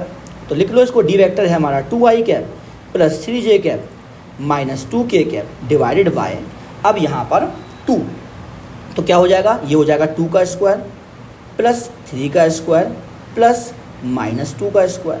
भाई माइनस होने से कोई मतलब नहीं है क्योंकि वो तो स्क्वायर करने के बाद प्लस ये हो जाएगा। तो ये आ जाएगा हमारा 2i cap plus 3j cap minus 2k cap divided by, अब ये होगा 4 प्लस 9 प्लस 4। तो ये हो जाएगा हमारा कितना, ये हो जाएगा 9 प्लस 8 और 17 हो जाएगा। तो ये आ जाएगा हमारा आंसर, ये हो जाएगा, लिख लीजिए इसको, 2i cap plus 3j cap minus 2k cap divided by √17। ठीक है, अब देखते हैं इसके आगे। अब देखो अगला क्वेश्चन है, ये भी काफ़ी अच्छा क्वेश्चन है। बोला ये गया कि यदि ये पूरा का पूरा ही यूनिट वेक्टर है, भाई ये बोला गया कि ये जो वेक्टर दिया गया है ये यूनिट वेक्टर है, तो z की वैल्यू बताइए, क्योंकि यहाँ पर z अननोन है, z की वैल्यू बताइए यदि ये पूरा यूनिट वेक्टर है। तो हमको यूनिट वेक्टर की प्रॉपर्टी पता है। प्रॉपर्टी क्या कहती है, वो ये कहती है कि एक यूनिट वेक्टर का जो मैग्नीट्यूड है वो 1 होना चाहिए। तो इसका मतलब कि इसका जो मैग्नीट्यूड होगा, मैग्नीट्यूड जो होगा इसका वो कितना होगा, वो 1 होगा। तो मैग्नीट्यूड क्या होता है, x square plus y square plus z square, क्योंकि ये तो एक्स है, ये वाई है और जेड है। तो यहाँ पर सॉल्व करते हैं, तो यहाँ पर लिखेंगे कि एक्स की वैल्यू दे रखी है, वो दे रखी है 0.2, वाई की वैल्यू दे रखी है, वो दे रखी है 0.6 और जेड की वैल्यू तो जेड दे रखी है। तो इसका मतलब फॉर यूनिट वेक्टर मैग्नीट्यूड क्या होता है, वो होता है हमारा 1। तो यहाँ पर लिखेंगे 0.2 का स्क्वायर प्लस 0.6 का स्क्वायर प्लस जेड स्क्वायर, और इसका भी अंडर रूट जो है वो 1 आना चाहिए। स्क्वायर करते हैं दोनों साइड को, स्क्वायरिंग बोथ साइड। अगर दोनों साइड्स को स्क्वायर करेंगे तो क्या होगा, 0.2 का स्क्वायर प्लस 0.6 का square plus z square is equal to 1। ये हो जाएगा हमारा 0.04 plus 0.36 plus z square is equal to 1। तो ये कितना हो जाएगा, ये हो जाएगा हमारा दोनों को जोड़ेंगे तो 0.40 plus z square is equal to 1, z square is equal to 0.60। तो जेड की वैल्यू आ गई √0.60। ये जेड की वैल्यू आ गई है। तो इस तरह से भी क्वेश्चन काफ़ी इंपॉर्टेंट है, भी करने आना चाहिए। अब देखिए यहाँ पर डायरेक्शन कोसाइन हमारा नेक्स्ट टॉपिक है कि व्हाट इज़ डायरेक्शन कोसाइन। ठीक है, वैसे ये मैथमेटिकल टॉपिक ज़्यादा है, आप लोग मैथमेटिक्स में पढ़ेंगे क्लास 12th में, लेकिन जो बायो के स्टूडेंट्स हैं उनको तो अभी पढ़ना पड़ेगा। तो देखिए डायरेक्शन कोसाइन क्या होता है, ये होता है कोसाइन ऑफ एंगल, कोसाइन मतलब कॉस थीटा, कोसाइन का मतलब क्या होता है, कॉस थीटा होता है एक्चुअली में ना। तो ये होता है हमारा cosine of angle that a vector is making with x y z direction. मतलब एक वेक्टर हमने बनाया, ये वेक्टर एक्स एक्सिस के साथ अल्फा एंगल बना रहा है, तो इसका मतलब कि जो कॉस अल्फा है इसको हम डायरेक्शन कोसाइन कहेंगे, किसमें, एक्स डायरेक्शन में। ये बीटा बना रहा है किसके साथ, ये बीटा बना रहा है वाई डायरेक्शन के साथ, तो बीटा का जो कॉस बीटा होगा ये होगा हमारा डायरेक्शन कोसाइन इन वाई डायरेक्शन। ठीक है, तो यही हमने लिखा कि कॉस अल्फा और कॉस बीटा जो है वो डायरेक्शन कोसाइन है एक्स डायरेक्शन के और वाई डायरेक्शन के। तो ये बोला गया कि एक वेक्टर जो एंगल बनाता है एक्स एक्सिस के साथ, मान लो अल्फा, तो उस एंगल का कोसाइन कॉस अल्फा जो होता है वो डायरेक्शन कोसाइन होता है, डायरेक्शन कोसाइन इन एक्स डायरेक्शन।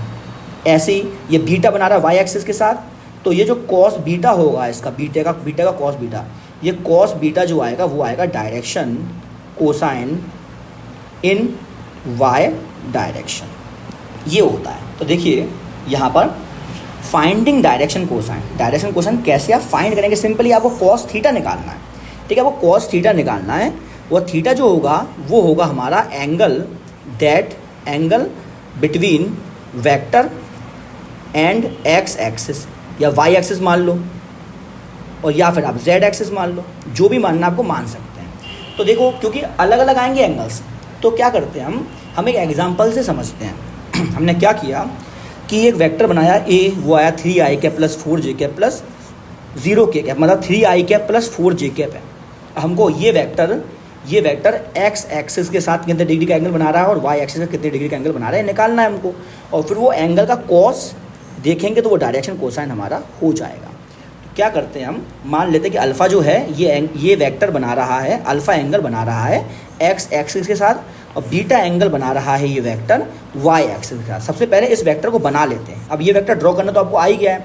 इसका एक्स कोऑर्डिनेट जो होगा वो 3 होगा और वाई कोऑर्डिनेट क्या होगा 4 होगा। तो मुझे एक ऐसा वेक्टर बनाना है जो कि 0,0 से शुरू होकर 3,4 तक पहुंच जाए। तो बना लिया मैंने, देखो ये बनाया, तो ये हो गया 3,4। अब ये अल्फ़ा है क्योंकि ये किससे एक्स एक्सिस के साथ बना रहा है। ऑब्वियस ही बात है, ये क्या हो जाएगा, ये लंबाई कितनी होगी, ये लंबाई तो 3 होगी क्योंकि यहाँ पर एक्स कोऑर्डिनेट 3 है, और ये लंबाई कितनी होगी, ये लंबाई होगी 4 क्योंकि ये कोऑर्डिनेट 4 है। अब यहाँ पर कॉस अल्फ़ा निकालना जब हमको, तो कॉस अल्फ़ा क्या होता है, ये होता है हमारा बेस अपॉन हाइपोटेनियस। तो बेस तो ये 3 हो गया, अब हाइपोटेनियस की लंबाई निकाल लो पाइथागोरस थ्योरम लगाकर, 3 स्क्वायर प्लस 4 स्क्वायर, तो ये हो गया 3 square plus 4 square under root में, तो ये कितना आ गया 5 आ गया। तो कॉस अल्फ़ा क्या हो गया, ये कॉस अल्फ़ा जो आया वो आ गया 3/5 आ गया। ऑब्वियस ही बात है। ऐसे ही अगर आप देखोगे तो भाई साइन अल्फ़ा जो देखेंगे तो साइन अल्फ़ा क्या आ जाएगा, अब ये सिंपल बात है कि ये होगा हमारा परपेंडिकुलर, ये होता है P upon H. H already हमने कितना दिया है, 5 दे दिया है, निकाल लिया हमने, तो ये कितना हो जाएगा, ये हो जाएगा 4/5। ये साइन अल्फ़ा होगा, बट हमको निकालना क्या, हमको तो दोबारा से कॉस, अब हमको कॉस बीटा निकालना है एक्चुअली में। डायरेक्शन कोसाइन है ना, डायरेक्शन कोसाइन में कॉस निकलता है। तो यहाँ पर जब आप कॉस बीटा निकालेंगे, देखिए क्या होगा, कॉस बीटा के लिए ये लंबाई आपको देखनी पड़ेगी, ये ट्राइंगल देखना पड़ेगा, है ना, आपको ये ट्राइंगल देखना पड़ेगा। जब आप ये ट्राइंगल देखोगे तो इसमें ये लंबाई कितनी है, 5 है, ये लंबाई कितनी है, 4 है, और ये लंबाई कितनी है, 3 है। तो आपको ये जब एंगल निकालना है कॉस बीटा, तो देखो कॉस बीटा क्या होगा, दोबारा से होगा हमारा बेस अपॉन हाइपोटेनियस। तो अब यहाँ पर बेस क्या होगा, बेस एक्चुअली में यहाँ पर 4 हो जाएगा इस ट्राइंगल में, तो ये हो जाएगा हमारा 4/5 हो जाएगा। तो आपने क्या किया, कॉस अल्फ़ा निकाल लिया 3/5, तो यहाँ से हमारा कॉस अल्फ़ा जो आया वो आया 3/5, और यहाँ से कॉस बीटा जो आया वो 4/5 आया। ठीक है, ये ट्राइंगल बनाकर आप निकाल सकते हो डायरेक्शन कोसाइन।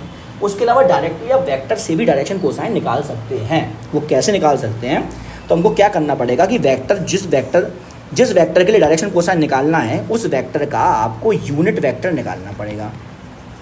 आप यूनिट वेक्टर निकालिए। आपने जैसे ही वेक्टर ए का यूनिट वेक्टर निकाला तो कैसे किया, वेक्टर ए को डिवाइड किया मैग्नीट्यूड ऑफ ए से। देखिए क्या हो गया, 3i प्लस 4j को आपने डिवाइड कर दिया मैग्नीट्यूड ऑफ ए से 3 स्क्वायर प्लस 4 स्क्वायर से। हमारा वेक्टर क्या आ गया, हमारा वेक्टर आ गया, वो आ गया 3i plus 4j divided by 5 आ गया। तो इसको हम लिख सकते हैं 3/5i प्लस 4/5j। देखो यहाँ पर लिखेंगे, जब हम इसको लिखेंगे 3/5i plus 4/5j, unit vector को लिखेंगे किसके, ए के यूनिट वेक्टर को, तो क्या हो जाएगा, देखो 3/5i, और यहाँ पर भी 3/5 ही बन रहा है, यहाँ पर 4/5j, यहाँ भी 4/5 बन रहा है। इसका मतलब कि जो यूनिट वेक्टर में आई कैप का कंपोनेंट होता है वही हमारा डायरेक्शन कोसाइन होता है एक्स एक्सिस का। ये हमारा होगा direction cosine of x axis. ऐसी जो हमारा जे कैप का कोफिशिएंट होता है वो होता है हमारा direction cosine of y axis, ये होता है। इसका मतलब कि आपको अगर डायरेक्शन कोसाइन निकालने हैं तो आपको एक वेक्टर को यूनिट वेक्टर में कन्वर्ट करना पड़ेगा, और उस यूनिट वेक्टर का जो आई कैप का कोफिशिएंट होता है, यूनिट वेक्टर का आई कैप का कोफिशिएंट होगा, ये होगा direction cosine of x axis. और ऐसे ही जो जे कैप का कोफिशिएंट होगा वो होगा direction cosine of y axis. अगर के कैप होता तो उसका भी हम कोफिशिएंट निकाल लेते तो वो direction cosine of Z axis हो जाता। तो ये हमारा डायरेक्शन कोसाइन निकालने के 2 तरीके हैं, एक तो ये तरीका है और दूसरा आपका यूनिट वेक्टर वाला तरीका है। देखो एग्जाम्पल्स करते हैं इसके। तो यहाँ पर हमने लिखा है, पहले देखो क्या लिखा है हमने, सिंपल है। देखो the coefficient of I cap, J cap and के कैप, आई कैप और जे कैप और के कैप के कोफिशिएंट किसमें, यूनिट वेक्टर में। फॉर अ यूनिट वेक्टर में डायरेक्शन कोसाइन बताते हैं। जैसे कि अगर यहाँ पर सपोज करते हैं कि ये ए है, ये x i cap plus y j cap plus z k cap है, तो हमने इसका यूनिट वेक्टर जब निकाला तो हमने क्या किया, x i cap plus y j cap plus z k cap को डिवाइड कर दिया हमने किससे, x square plus y square plus z square, इसके मैग्नीट्यूड से कर दिया डिवाइड। तो हमारा क्या आ गया, x divided by this quantity, y divided by this quantity, ये हमने अलग अलग लिख दिया।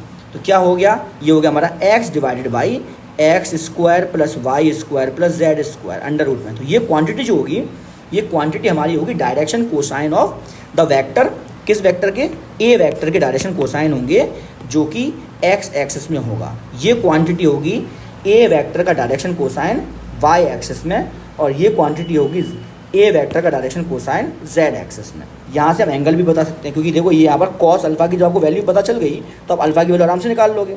कॉस बीटा की बदल गई तो बीटा की वैल्यू निकाल सकते हो, कॉस गामा की पता चल गई तो गामा की वैल्यू निकाल सकते हो। तो जो अल्फा होता है, ये अल्फा हम बोल सकते हैं कि जो ये वेक्टर ए है, अल्फा जो होगा वो होगा हमारा वेक्टर ए जो है बना रहा है किसके साथ एंगल, तो अल्फा हमारा है कि angle that vector A is making with positive x direction, ये होता है। सिंपल है भाई। अल्फा क्या है, देखो ये कॉस अल्फा डायरेक्शन कोसाइन है, इसका मतलब कि ये कॉस अल्फा की पूरी वैल्यू तो ये हो गई।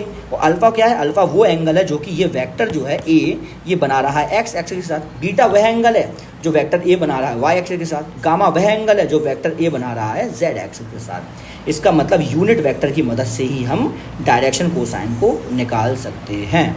देखिए अब देखो कुछ क्वेश्चंस करेंगे। उस क्वेश्चन से पहले आपको एक इंपॉर्टेंट कंसेप्ट याद रखना है। एक बहुत इंपॉर्टेंट ट्राइंगल होता है, ठीक है। ये ट्राइंगल ऐसा होता है कि ये 90 डिग्री का ट्राइंगल तो है, इसकी एक साइड 3 होती है, एक साइड 4 होती है। तो ऑब्वियसली बात है कि एक साइड हमारी 5 हो जाएगी पाइथागोरस थ्योरम लगाकर। और आपको याद ये रखना है कि जो साइड 3 है, जो साइड 3 है उसके सामने वाला एंगल हमेशा 37 डिग्री का होता है, और जो साइड 4 होती है उसके सामने वाले का एंगल हमेशा 53 डिग्री का होता है, ठीक है। ये ट्राइंगल आपको याद रखना है। एक ऐसा ट्राइंगल जिसमें एक साइड 3 होगी, एक साइड 4 होगी, तो ऑब्वियसली बात है कि एक साइड होगी हमारी 5। अगर वो ट्राइंगल 90 डिग्री का ट्राइंगल है और 3 और 4 जो है ना, 3 और 4 ये वो दो साइड है जिनसे जो कि 90 डिग्री का एंगल बना रही हैं, ठीक है। तो उसके बाद क्या होगा कि 3 जो साइड है जिसकी लंबाई 3 है उसके सामने वाला एंगल हमेशा 37 डिग्री का होगा, और जो 4 साइड है उसके सामने वाला एंगल हमेशा 53 डिग्री का होगा, ठीक है। यहाँ पर हम कुछ पॉइंट्स भी लिख देते हैं। तो यहाँ से हम लिखेंगे, देखो यहाँ से हम कॉस 37 की वैल्यू निकाल सकते हैं। ये क्या होती है हमारी, ये होती है हमारी बेस अपॉन हाइपोटेनियस। तो यहाँ से हो जाएगा 37 डिग्री का, तो ये हो जाएगा 4/5। यहाँ पर हम साइन 37 की वैल्यू निकाल देते हैं, तो ये हो जाएगी हमारी कितनी, 3/5 हो जाएगा। ऐसे ही अगर आप देखें तो यहाँ से हम कॉस 53 की वैल्यू निकाल सकते हैं। ये कितनी हो जाएगी, ये हो जाएगी हमारी कॉस 53 की वैल्यू हो जाएगी 3/5, और साइन 53 की वैल्यू जो हो जाएगी वो हो जाएगी 4/5। तो ये थोड़ी सी वैल्यूज़ आपको, ये वाली वैल्यूज़ आपको याद होनी चाहिए।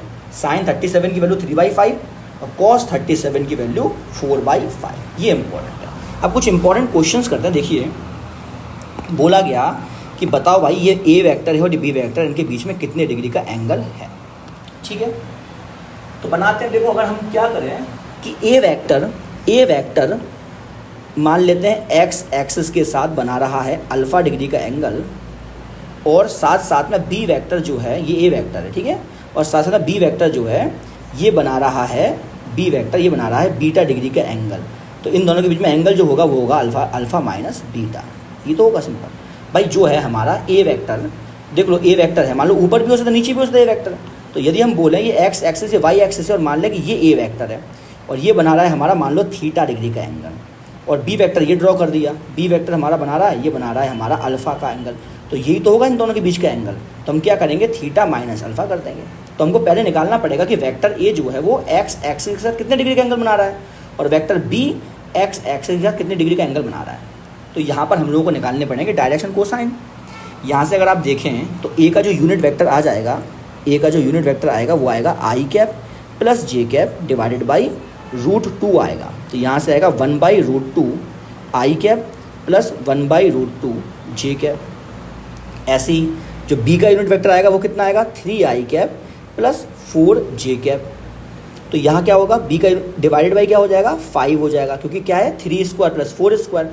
भाई यहाँ पर क्या किया, यहाँ पर हमें 3 स्क्वायर प्लस 4 स्क्वायर का अंडर रूट ही तो किया है, तभी तो 5 आया यहाँ पर। तो हम क्या करेंगे, इसको लिख देंगे हम, बी का यूनिट वेक्टर जो आएगा वो क्या होगा, 3/5 आई कैप प्लस 4/5 जे कैप। इसका मतलब हुआ कि देखो ये तो डायरेक्शन कोसाइन है हमारे इस ए वेक्टर के एक्स डायरेक्शन में, और ये डायरेक्शन कोसाइन है इस बी वेक्टर का एक्स डायरेक्शन में। तो ये हमको बताएगा कि जो बी वेक्टर है वो एक्स एक्सिस के साथ कितने डिग्री का एंगल बना रहा है, और ये हमको बताएगा कि जो ए वेक्टर है वो एक्स एक्सिस के साथ कितने डिग्री का एंगल बना रहा है। तो मान लेते हैं कि देखो यहाँ पर क्या है, cos alpha a is equal to 1/√2, मैंने ए मान लिया, तो अल्फ़ा की वैल्यू कितनी आ गई, अल्फ़ा ए की वैल्यू आ गई 45 डिग्री। इसका मतलब ये हुआ कि वेक्टर ए जो है वो 45 डिग्री का एंगल बना रहा है। ऐसे ही हम यहाँ पर लिख दें cos alpha b is equal to 3/5। अब देख लो cos अल्फ़ा बी 3/5 कब होता है, तो यहाँ होता है, देख लो 3/5 आ रहा है यहाँ पर। इसका मतलब हुआ कि अल्फ़ा बी जो है वो अल्फ़ा बी हमारा है वो है हमारा कितना, 53 डिग्री है। इसका मतलब कि बी वेक्टर, देखो इसका मतलब ये हुआ, बनाते हैं डायग्राम बना लेते हैं।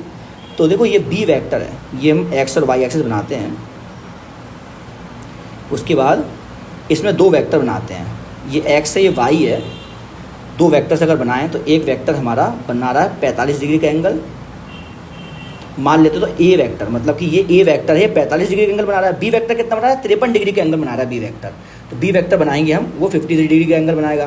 तो ये हमारा है बी वेक्टर और ये बना रहा है 53 डिग्री का एंगल। इसका मतलब ये तो है 53 डिग्री, और दूसरा ये कितना है, ये हमारा 45 डिग्री है। इसका मतलब क्या हुआ कि इन दोनों के बीच का जो एंगल आया ये हमारा थीटा आया, तो थीटा क्या हो जाएगा, 53 माइनस 45 हो जाएगा। ठीक है, ये हो जाएगा हमारा। तो कितना हो गया, 8 डिग्री हो गया ये भाई, 53 माइनस 45 तो 5 6 7 8, तो 8 डिग्री का एंगल होगा दोनों वेक्टर्स के बीच में। ठीक है, ए और बी के बीच में। अब ये क्या है, दूसरा हमारा यहाँ है, ये है find the angle between a and b. अब ये भी उसी तरीके से करना है। तो पहले हमने क्या किया, वेक्टर ए एक्स एक्सिस के साथ कितने डिग्री का एंगल बनाएगा, वेक्टर बी एक्स एक्सिस के साथ कितने डिग्री का एंगल बनाएगा, और उसके बाद हम लोग उन एंगल्स को माइनस कर देंगे। तो देखो कैसे सॉल्व करते हैं, पिछला वाला अगर आपको समझ में आ गया तो ये वाला भी समझ में आ जाएगा। हमने क्या किया, हमने यूनिट वेक्टर ऑफ ए लिया, वो क्या आ जाएगा 4i cap plus 3j cap divided by 5।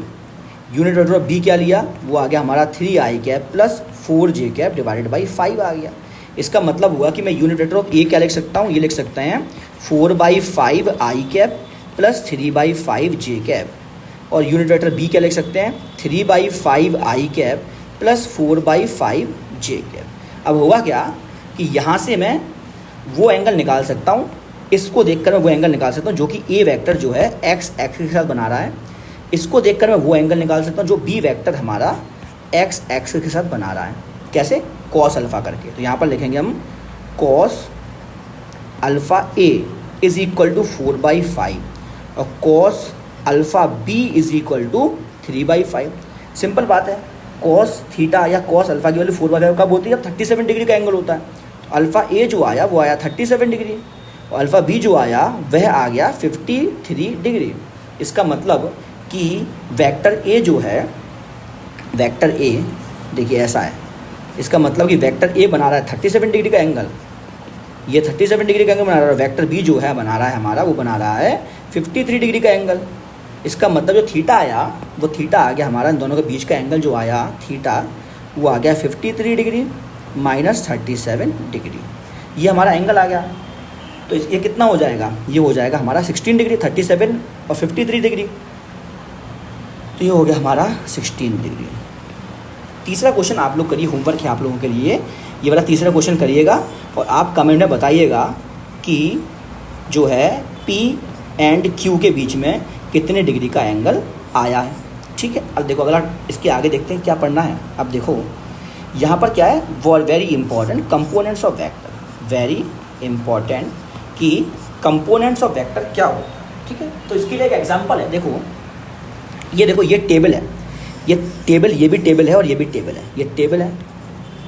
अब हमने क्या किया, इस टेबल पर भी एक ब्लॉक रखा, इस टेबल पर भी एक ब्लॉक रखा और इस टेबल पर भी एक ब्लॉक रखा, मगर और इसको माना हमने एक्स एक्सिस, ये भी एक्स एक्सिस है और ये भी हमारी एक्स एक्सिस है। इसको माना हमने वाई एक्सिस, तो ये भी वाई एक्सिस है और ये भी वाई एक्सिस है। अब यहाँ पर हमने इस टेबल पर जो ब्लॉक है उसको इस डायरेक्शन में फोर्स दी, तो सिंपल बात है ये ब्लॉक जो है वो इस डायरेक्शन में चलेगा। सिंपल, इसका मतलब इस ब्लॉक का सिर्फ एक्स कोऑर्डिनेट चेंज होगा क्योंकि ये एक्स एक्सिस में चल रहा है। इस ब्लॉक को मैंने दिया ऊपर की डायरेक्शन में फोर्स, तो ये ब्लॉक ऊपर ही चलेगा। जब ऊपर चलेगा तो इसका सिर्फ और सिर्फ वाई कोऑर्डिनेट चेंज होगा। इसका मतलब कि यहाँ पर मुझे एक फोर्स देनी पड़ेगी एक्स कोऑर्डिनेट को चेंज कराने के लिए, या फिर जब एक्स कोऑर्डिनेट चेंज हो रहा है तो एक्स डायरेक्शन में एक फोर्स है। ऐसे ही जब वाई कोऑर्डिनेट चेंज हो रहा है तो वाई डायरेक्शन में एक फोर्स है। लेकिन अगर यहाँ पर हमें किसी एंगल पर एक फोर्स दी जाए तो ये ब्लॉक कैसे चलेगा, ये ब्लॉक ऐसे चलेगा। इसका मतलब इसका एक्स कोऑर्डिनेट भी चेंज हो रहा है और वाई कोऑर्डिनेट भी चेंज हो रहा है, बोथ चेंज हो रहे हैं, बोथ चेंज हो रहे हैं। लेकिन हर एक कोऑर्डिनेट को चेंज कराने में उस डायरेक्शन में एक फोर्स चाहिए। भाई हर एक कोऑर्डिनेट को चेंज कराने में एक्स कोऑर्डिनेट आपने चेंज कराया तो यहाँ पर फोर्स लगाई, आपने इसका वाई कोऑर्डिनेट चेंज कराया तो यहाँ फोर्स लगाई। लेकिन ये सिंगल फोर्स इसके एक्स और वाई दोनों कोऑर्डिनेट चेंज कर रही है। इसका मतलब इस फोर्स का जो इफेक्ट है, इस फोर्स का इफेक्ट जो है वो एक्स में भी कुछ होगा और इस फोर्स का इफेक्ट जो होगा वो वाई में भी कुछ इफेक्ट ही होगा। ठीक है, तो यही हमने लिखा है यहाँ पर कि ये जो फोर्स एफ एक्स है ये सिर्फ एक्स कोऑर्डिनेट को चेंज करा सकती है। ऐसी जो हमारी फोर्स एफ वाई है वो इसके सिर्फ वाई कोऑर्डिनेट को चेंज करा सकती है। इसका मतलब एफ एक्स का जो इफेक्ट है सिर्फ वो एक्स डायरेक्शन में दिखेगा, जो एफ वाई का इफेक्ट है वो सिर्फ वाई डायरेक्शन में दिखेगा। लेकिन ये जो फोर्स लगा रहे हैं ये भी सिंगल ही फोर्स लगा रहे हैं, ये इसका एक्स कोऑर्डिनेट भी चेंज कराएगी और वाई कोऑर्डिनेट भी चेंज कराएगी। तो इसका इफेक्ट जो है वो एक्स में भी दिखेगा और इसका इफेक्ट जो वाई में भी दिखेगा। तो इसका मतलब किसी भी वेक्टर का इफेक्ट जब दो डायरेक्शन में दिखने लगे तो उन दोनों डायरेक्शन में जो इफेक्ट है, effect of f naught in x and y direction, क्योंकि एफ नॉट एक वेक्टर है, किसी वेक्टर का इफेक्ट यदि दो डायरेक्शन में दिखने लगे तो उन डायरेक्शन में उसके इफेक्ट को क्या कहा जाता है, तो this effect is called its component, ये कहा जाता है। ठीक है, तो इस फोर्स का जो इफेक्ट है एक्स डायरेक्शन में इसको हम कहेंगे एक्स कंपोनेंट, किसका, एफ नॉट का। और इस फोर्स का इस डायरेक्शन में जो इफेक्ट है उसको कहेंगे हम y component of f naught. ये है भाई जो ये वाली फोर्स है, इस फोर्स का दोनों डायरेक्शन में इफेक्ट होगा, इसका यहाँ भी इफेक्ट होगा और यहाँ भी इफेक्ट होगा। तो इस फोर्स के इस एक्स डायरेक्शन के इफेक्ट को क्या कहेंगे, हम उसका एक्स कंपोनेंट कहेंगे, और इस फोर्स के वाई डायरेक्शन के इफेक्ट को क्या कहेंगे, हम उसका वाई कंपोनेंट कहेंगे। तो इस एग्जाम्पल से आपको समझ में आ गया होगा कि कंपोनेंट्स कितने इंपॉर्टेंट हैं। भाई आपने इस वेक्टर के इफेक्ट को एक्स में भी देख लिया और वाई में भी देख लिया। अब अगर एक वेक्टर है, भाई फोर्स है, फोर्स का जो इफेक्ट होगा एक्स में वो भी एक फोर्स ही होगा और फोर्स का इफेक्ट जो होगा वाई में वो भी एक फोर्स होगा। इसका मतलब कि किसी भी वेक्टर को आप दो डायरेक्शन में डिवाइड कर सकते हैं। अगर मुझे ये पता चल जाए कि ये वाला एफ नॉट है, ये एक्स में कितना प्रभाव लगा रहा है, कितना इफेक्ट लगा रहा है और वाई में कितना इफेक्ट लगा रहा है, तो मैं इस वेक्टर को हटाकर ये दोनों ही वेक्टर बना सकता हूँ। ये कंपोनेंट की खूबसूरती है। देखो अब अगला देखते हैं, अगले पेज पर क्या है। देखो यहाँ पर ये लिखा हुआ है कि जो एफ नॉट है वो है इफेक्ट, उसका इफेक्ट है एक्स और वाई दोनों डायरेक्शन में। एफ नॉट का इफेक्ट जो है वो एक्स और वाई दोनों डायरेक्शन में है। तो हम एफ नॉट को दो फोर्सेस में डिवाइड कर सकते हैं। ठीक है, एक कर सकते हैं एफ एक्स में जो कि सिर्फ और सिर्फ एक्स कंपोनेंट ही चेंज करेगा, और एक कर सकते हैं हम एफ वाई में जो कि सिर्फ वाई डायरेक्शन में ही लगेगा, तो वो सिर्फ वाई कोऑर्डिनेट चेंज करेगा। तो इस फोर्स को जब हमने इधर पर और इधर पर दो भागों में डिवाइड कर दिया तो इसको हम कहते हैं, इसको हम एफ एक्स है, इसको हम कहते हैं x component of f not. किसका कंपोनेंट, एफ नॉट का। ऐसे ही हमारा इसको हम क्या कहेंगे, एफ वाई है तो इसको हम कहेंगे y component of f naught, क्योंकि इस एफ नॉट के ही ये दोनों कंपोनेंट है। यदि एफ नॉट नहीं होता तो ये कंपोनेंट भी नहीं होते। तो हमने ये देखा कि एक वेक्टर का जो इफेक्ट है वो एक्स डायरेक्शन में कितना है और वाई डायरेक्शन में कितना है, इन्हीं को ही हम कंपोनेंट कहते हैं। ठीक है, तो देखो यहाँ पर कुछ एग्जाम्पल्स हैं। देखो ये एक फोर्स एफ नॉट है, इसके कंपोनेंट्स कहाँ कहाँ आएंगे, तो भाई एफ नॉट है, ये एफ नॉट अगर यहाँ पर आप एक मास रखोगे तो मास यहाँ आगे चलेगा, तो इसका मतलब उसका वाई कोऑर्डिनेट ऊपर की साइड में चेंज हो रहा है और एक्स कोऑर्डिनेट इस साइड में चेंज हो रहा है। तो क्या है, इसके कंपोनेंट्स होंगे, एक यहाँ आएगा और एक यहाँ आएगा कंपोनेंट। सबसे पहले तो इंपॉर्टेंट बात यह है कि आपको किसी भी वेक्टर के कंपोनेंट कहाँ आएंगे निकालना सीखना पड़ेगा। इसका कंपोनेंट कहाँ आएगा, ऊपर आएगा और यहाँ आएगा, सिंपल है। ऐसी अब यहाँ पर एक फोर्स बनाई गई है, यहाँ एक मास रखोगे तो ये मास आगे जा रहा है, आगे जा रहा है तो वाई डायरेक्शन में कहाँ चेंज हो रहा है, वाई में यहाँ चेंज हो रहा है और एक्स में ये यहाँ चेंज हो रहा है। इसका मतलब से कंपोनेंट्स कहाँ आएंगे, एक यहाँ आएगा और एक यहाँ आएगा। तीसरा अगर देखें तो फोर्स ये है, दोबारा से एक मास को यहाँ रखें तो मास आगे यहाँ चलेगा, यहाँ चलेगा। इसका मतलब इस मास का वाई डायरेक्शन में ऐसे चेंज हो रहा है कोऑर्डिनेट, और एक्स में इसका ऐसे चेंज हो रहा है। तो इसके जो कंपोनेंट्स आएंगे फोर्स के या वेक्टर के, वो इन दोनों ही डायरेक्शन में आएंगे। सिंपल है। जैसे कि अगर एक और एग्जांपल देखें कि यहाँ पर एक वेक्टर है, ये है हमारा फोर्स जिसका भी देखा था, तो यहाँ पर एक मास रखोगे तो मास आगे चल रहा है, इसका मतलब कि इस मास का एक्स डायरेक्शन में, इस डायरेक्शन में जो है कोऑर्डिनेट चेंज हो रहा है, और वाई में यहाँ कोऑर्डिनेट चेंज हो रहा है। तो इसका मतलब इस फोर्स का इफेक्ट जो एक्स में है वो इधर लग रहा है, और वाई में कहाँ लग रहा है, इस डायरेक्शन में लग रहा है। तो आपको पता चल गया कि यदि मैं यहाँ पर एक फोर्स बनाता हूँ तो उसका कंपोनेंट एक तो यहाँ होगा और एक यहाँ कंपोनेंट एफ एक्स ये हो जाएगा और ये एफ वाई हो जाएगा, यदि ये एफ नॉट है। ठीक है, तो आपको डायरेक्शन समझ में आना चाहिए कि डायरेक्शन जो है मतलब हमारा जो फोर्स है उसके कंपोनेंट किस डायरेक्शन में लगेंगे। अब देखिए यहाँ पर अब इम्पॉर्टेंट बात है कि हम किस प्रकार से how to find the magnitude of component of vector. देखो ऐसा होता है कि एक वेक्टर है, अगर एक वेक्टर है तो उसके कंपोनेंट भी वेक्टर है, तो उसके कंपोनेंट भी जो होंगे ना वो भी वेक्टर ही होंगे। ठीक है भाई, वेक्टर से कंपोनेंट वेक्टर ही तो होंगे।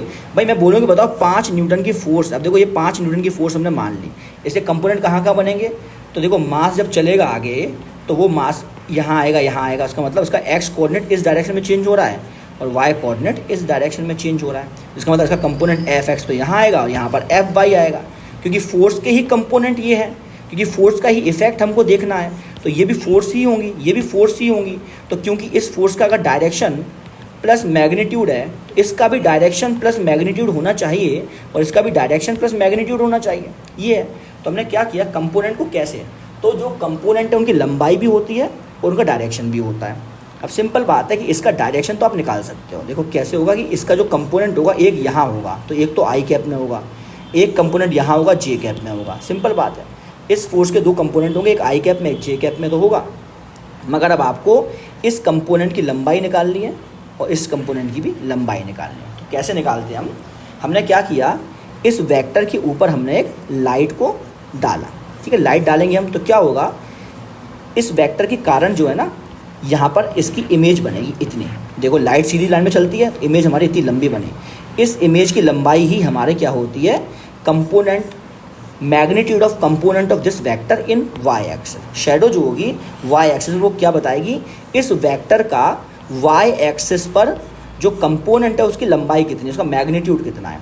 ऐसे ही हमने यहाँ से अगर लाइट डाली इसके ऊपर तो क्या होगा, इसकी शेडो यहाँ बनेगी।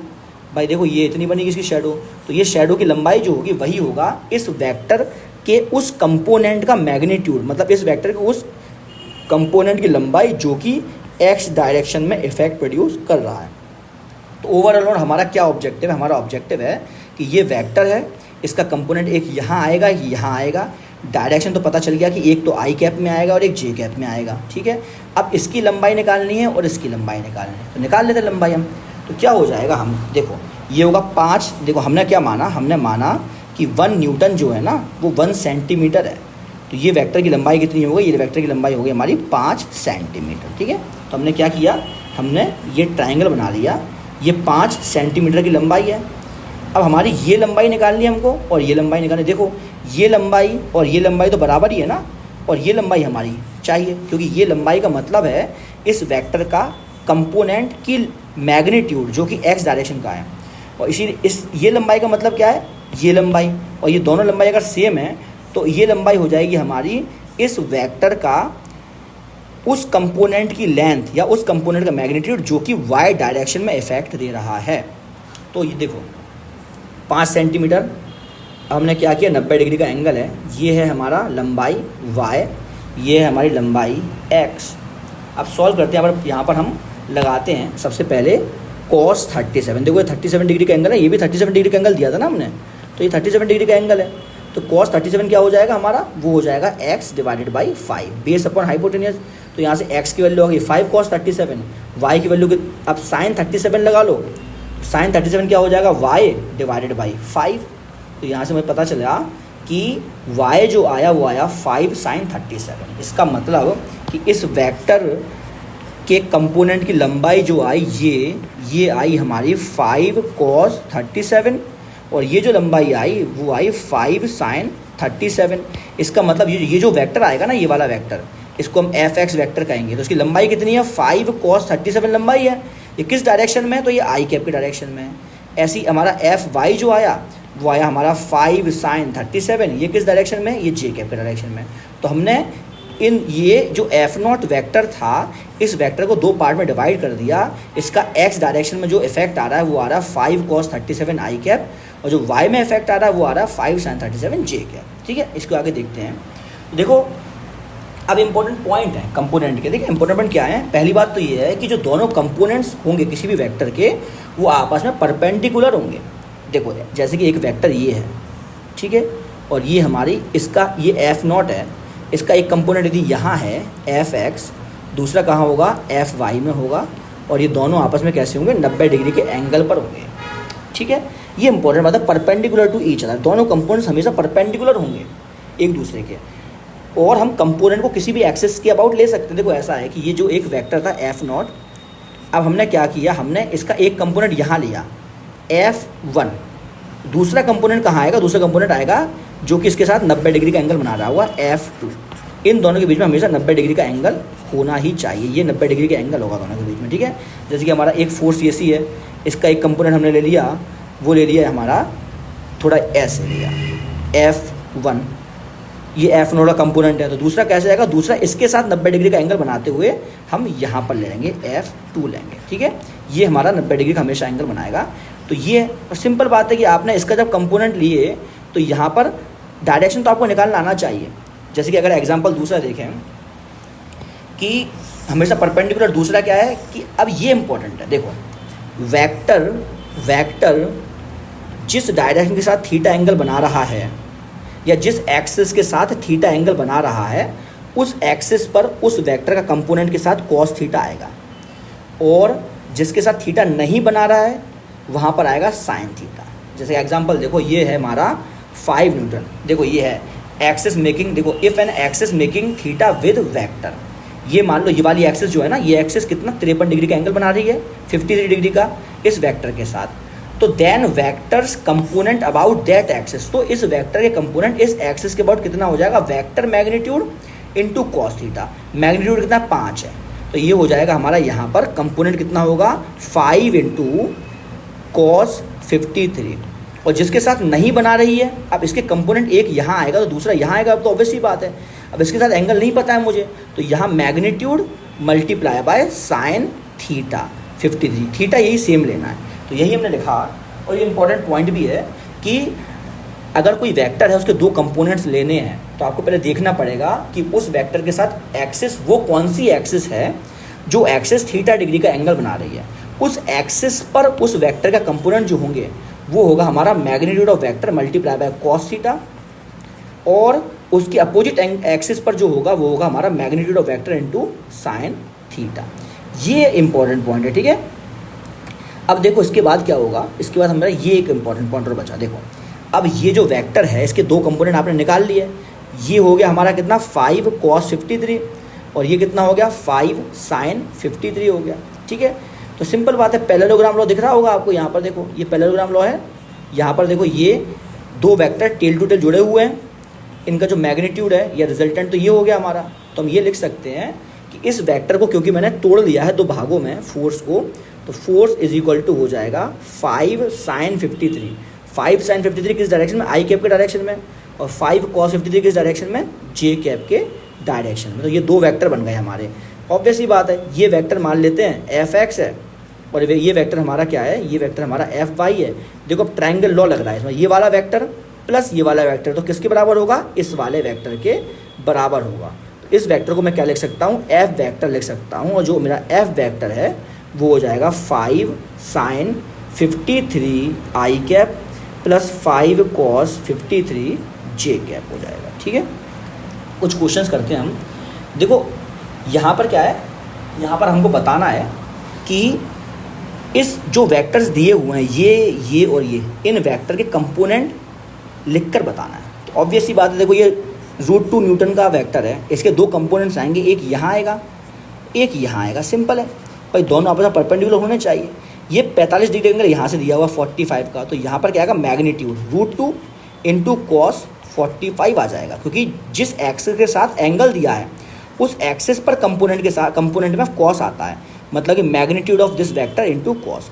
और यहाँ पर जो आएगा, यहाँ पर क्या आ जाएगा, क्योंकि यहाँ पर एक्सिस के साथ एंगल तो दिया नहीं है, तो आ जाएगा √2 टाइम्स ऑफ साइन 45 आ जाएगा। ठीक है, तो ये देखो लिखते हैं इसको, तो यहाँ पर अगर लिखा जाए तो देखो क्या क्या होगा, ये हो जाएगा हमारा कंपोनेंट, ये हो जाएगा हमारा √2 cos 45 और ये होगा हमारा √2 sin 45। ऑब्वियस ही बात है। अगर दूसरे की बात की जाए, देखो ये वेक्टर ऐसा है, इसके दो कंपोनेंट आएंगे, एक यहाँ आएगा, एक यहाँ कंपोनेंट आएगा, लेकिन एंगल इसके साथ दे रखा है 60 डिग्री, इसका मैग्नीट्यूड 10 है, तो आ जाएगा हमारा 10 × cos 60 आ जाएगा। इसके साथ एंगल नहीं दे रखा है, तो आ जाएगा हमारा 10 × sin 60 आ जाएगा। तो ये भी लिख लेते हैं, यहाँ हो गया हमारा, इस तरफ लिखेंगे तो हो गया हमारा 10 × cos 60, 10 cos 60, और यहाँ क्या हो गया 10 sin 60 हो गया। और तीसरा अगर देखें तो तीसरा देखो ये वेक्टर है, ये 5 न्यूटन का है, लेकिन एंगल यहाँ दे रखा है 37 डिग्री।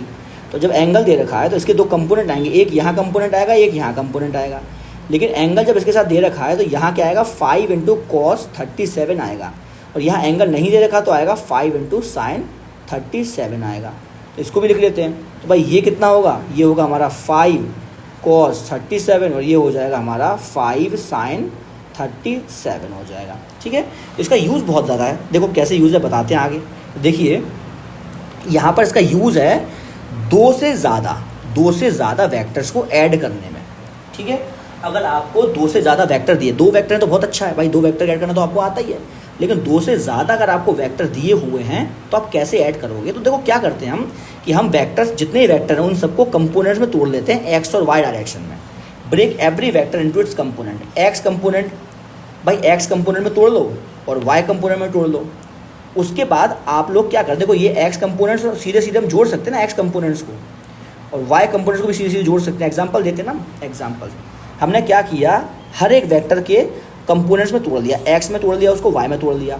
एक्स कंपोनेंट्स को सारों को एक साथ जोड़ दो, वाई कंपोनेंट को सबको एक साथ जोड़ दो, तो आपके पास कुल मिलाकर सिर्फ दो ही वेक्टर बचेंगे, एक तो बचेगा एक्स डायरेक्शन में और एक बचेगा वाई डायरेक्शन में। तो जो प्रॉब्लम 6-7 वेक्टर जोड़ने की थी वो फाइनली हो जाएगी हमारी 2 वेक्टर की प्रॉब्लम में। एग्जाम्पल है हमारा कि देखिए वेक्टर ए जो है वो है 10 न्यूटन का, 10 का। ठीक है, वेक्टर बी है 5√2 का और वेक्टर सी है हमारा 5 का। ठीक है, इन तीनों को जोड़ना है। बोला गया कि वेक्टर ए यहाँ से 37 डिग्री का एंगल बना रहा है, तो जो वेक्टर ए है इसका कंपोनेंट एक तो हो जाएगा हमारा, वो हो जाएगा 10 × cos 37 और दूसरा हो जाएगा ऊपर की साइड में वो हो जाएगा 10 × sin 37। और जब ये दो कंपोनेंट इसके हो गए तो ये वेक्टर खत्म हो गया हमारा। ऐसे ही हमारा दूसरा वेक्टर जो है ये इधर है, ये 5√2 है, और ये देखो इससे इसके दो कंपोनेंट, एक यहाँ होगा एक यहाँ पर होगा, और ये 48 डिग्री का एंगल है, तो ये हो जाएगा हमारा 5√2 cos 45 और ये हो जाएगा 5√2 sin 45। अब ये वेक्टर खत्म हो जाएगा क्योंकि दोनों कंपोनेंट कर लिए। और तीसरा वेक्टर यहाँ पर है, ये 5 का है, इसका एक कंपोनेंट यहाँ आएगा और एक कंपोनेंट इस डायरेक्शन में आएगा, एक प्लस एक्स में आएगा एक माइनस वाई में आएगा, लेकिन ये माइनस वाई के साथ 37 डिग्री का एंगल बना रहा है, तो ये हो जाएगा 5 cos 37 और ये हो जाएगा हमारा 5 sin 37 हो जाएगा। ठीक है, तो ऐसे हमने क्या किया, इन सभी वेक्टर को एलिमिनेट कर लिया और सिर्फ इसके दो कंपोनेंट्स को मैंने एक्स और वाई में देखा। तो देखो ये हमने रेड कलर से लिखा है ना, देखो रेड कलर से लिखा है, तो इसके दो कंपोनेंट हो जाएंगे। ये होगा हमारा 10, देखो ये एंगल वेक्टर हमारा है, इसका होगा एक तो होगा हमारा 10 cos 37 और एक होगा हमारा 10 sin 37। तो 10 cos 37 की वैल्यू कितनी हो जाएगी, ये हो जाएगी 4/5, तो एक आएगा हमारा 8 और यहाँ पर sin 37 की वैल्यू हो जाएगी हमारी 3/5, तो 6 आएगा। तो यही हमने लिखा, देखो एक वेक्टर लिखा 8, एक लिखा हमने 6। ठीक है, 8 और 6 इसके दो भागों में टूट गया तो हमने 8 लिख दिया और 6 लिख दिया। ऐसे दूसरा वेक्टर देखो ये नीले कलर से सर्कल है, इसके कंपोनेंट नीले कलर में होंगे, तो ये हमने 5√2 लिख दिया। तो अब देखो इसके साथ बना रहा है एंगल, तो ये हो जाएगा हमारा 5√2 cos 45, मगर cos 45 की वैल्यू कितनी होती है 1/√2 होती है, 1/√2, तो √2 से √2 कैंसिल, 5 बचा, तो इसका एक कंपोनेंट 5 यहाँ आएगा और दूसरा कंपोनेंट भी 5 यहाँ आ जाएगा। तो ये हो गया, इसको ख़त्म कर दिया, इसके दो कंपोनेंट ले लिए। ऐसे ही अब तीसरा जो है वो है हमारा, वो ग्रीन कलर से है, देखो ये 5 है, इसका एक कंपोनेंट यहाँ होगा और एक कंपोनेंट यहाँ होगा, ये हो जाएगा 5 cos 37, तो ये हो जाएगा 5 × cos 37 कितना होता है 4/5 होता है, तो 4 बचा, तो यहाँ बचा 4 और यहाँ बचा 3, तो देखो यहाँ पर भी देखो ग्रीन कलर, तो ये ग्रीन कलर का एक कंपोनेंट 4 है और एक कंपोनेंट 3 है। कुल मिलाकर क्या हुआ कि ये वेक्टर सब खत्म हो गए और हमारे इनके दो दो वेक्टर बचे। इसका जो है बचा 8 और 6, इसका बचा हमारा 5 और 5, और इसका बचा हमारा 4 और 3। अब सिंपल बात है, देखो ये 3 और 8 सीधे सीधे जुड़ जाएंगे क्योंकि इनके बीच में 0 डिग्री का एंगल है। तो 8 और 3 और ये 5 को उसके में से माइनस करना पड़ेगा। तो हमारा कितना आ गया, ये 8 और 3 कितना होता है 8, 9, 10, 11, 11 में से 5 माइनस गए तो बचा 6। इस डायरेक्शन में कुल मिलाकर सिर्फ बचा हमारा 6। ऐसे ही ऊपर क्या है, ऊपर है 6 और 5, 6 और 5 जुड़ जाएंगे, लेकिन नीचे 4 है। तो भाई हमने क्या किया, हमने 6 और 5 को जोड़ के 4 को माइनस कर दिया, तो कितना बचा 7 बचा ऊपर की साइड में। ऊपर की साइड में हमारा 7 बचा से। इसका मतलब इन सबको जोड़कर फाइनली क्या आया हमारा, इधर बचा हमारा 6 और इधर बचा हमारा 7। अब तो आपको ऑलरेडी करना आता है, आप पैरेललोग्राम लगा लो। इसका रिजल्टेंट जो आएगा वो आएगा 6 स्क्वायर प्लस 7 स्क्वायर। यही मैंने किया यहाँ पर। देखिए क्या किया हमने कि ये 6 बचा और ये 7 बचा, तो इसका रिजल्टेंट जो आएगा वो आ जाएगा 6 स्क्वायर प्लस 7 स्क्वायर। ठीक है, तो सिंपल बात है कि आपको क्या करना होता है, आपको वेक्टर्स को कंपोनेंट में तोड़ना होता है और उनके बाद उन कंपोनेंट्स को सीधे सीधे जोड़ना या घटा दे सकते हैं हम लोग। तब हमारे फाइनली एक ऐसा वेक्टर बनता है जिसके 2 ही कंपोनेंट्स होते हैं, एक्स और वाई में। ठीक है, तो अब लास्ट में कुछ क्वेश्चंस कर लेते हैं। देखो क्वेश्चन क्या है, क्वेश्चन है हमारा कि हमको इनका रिजल्टेंट निकालना है। ठीक है, रिजल्टेंट 3 वेक्टर हैं। देखो कौन कौन से, एक ये वेक्टर, ये वेक्टर, ये वेक्टर, 3 यहाँ पर हैं, ऐसे 3 यहाँ पर हैं, ये वेक्टर, ये वेक्टर और ये वेक्टर। तो एक क्वेश्चन मैं करूँगा, एक क्वेश्चन आप करिएगा और उसमें कमेंट में बताइएगा कि आपका सही है कि गलत है आंसर। देखो पहले मैंने क्या किया, ए वेक्टर है, तो इस ए वेक्टर के 2 कंपोनेंट्स हो गए। एक कंपोनेंट तो यहाँ हुआ, एक कंपोनेंट यहाँ पर हो गया। सिंपल बात है, ये क्या है 5, तो यहाँ हो जाएगा हमारा 5 cos 53 हो जाएगा। ये किसके बराबर है, तो 5 इंटू कॉस 53, कॉस 53 की वैल्यू जो होती है वो 3/5 होती है। तो ये हो गया हमारा 3। ऐसे दूसरा ये हो गया हमारा यहाँ पर 4 आ जाएगा। ठीक है, ऐसे ही दूसरा है, तो ये tan का है, यहाँ पर 37 डिग्री की एंगल है। तो भाई इसका एक कंपोनेंट जो आएगा वो ये आएगा और इसका कंपोनेंट दूसरा आएगा यहाँ पर।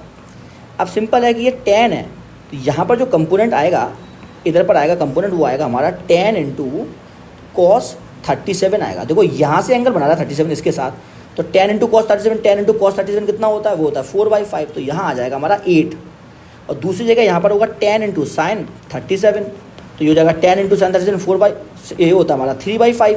तो कितना आ जाएगा, ये आ जाएगा 6। इसका मतलब यह हुआ कि देखो यहाँ तो आ गया हमारा 8 और यहाँ क्या आ गया हमारा 6 आ गया। देखो तो हमारा क्या हुआ अभी तक, इसका 3 इधर आया है, 4 इधर आया है, इसका कितना आया 8 इधर आया और 6 इधर आया।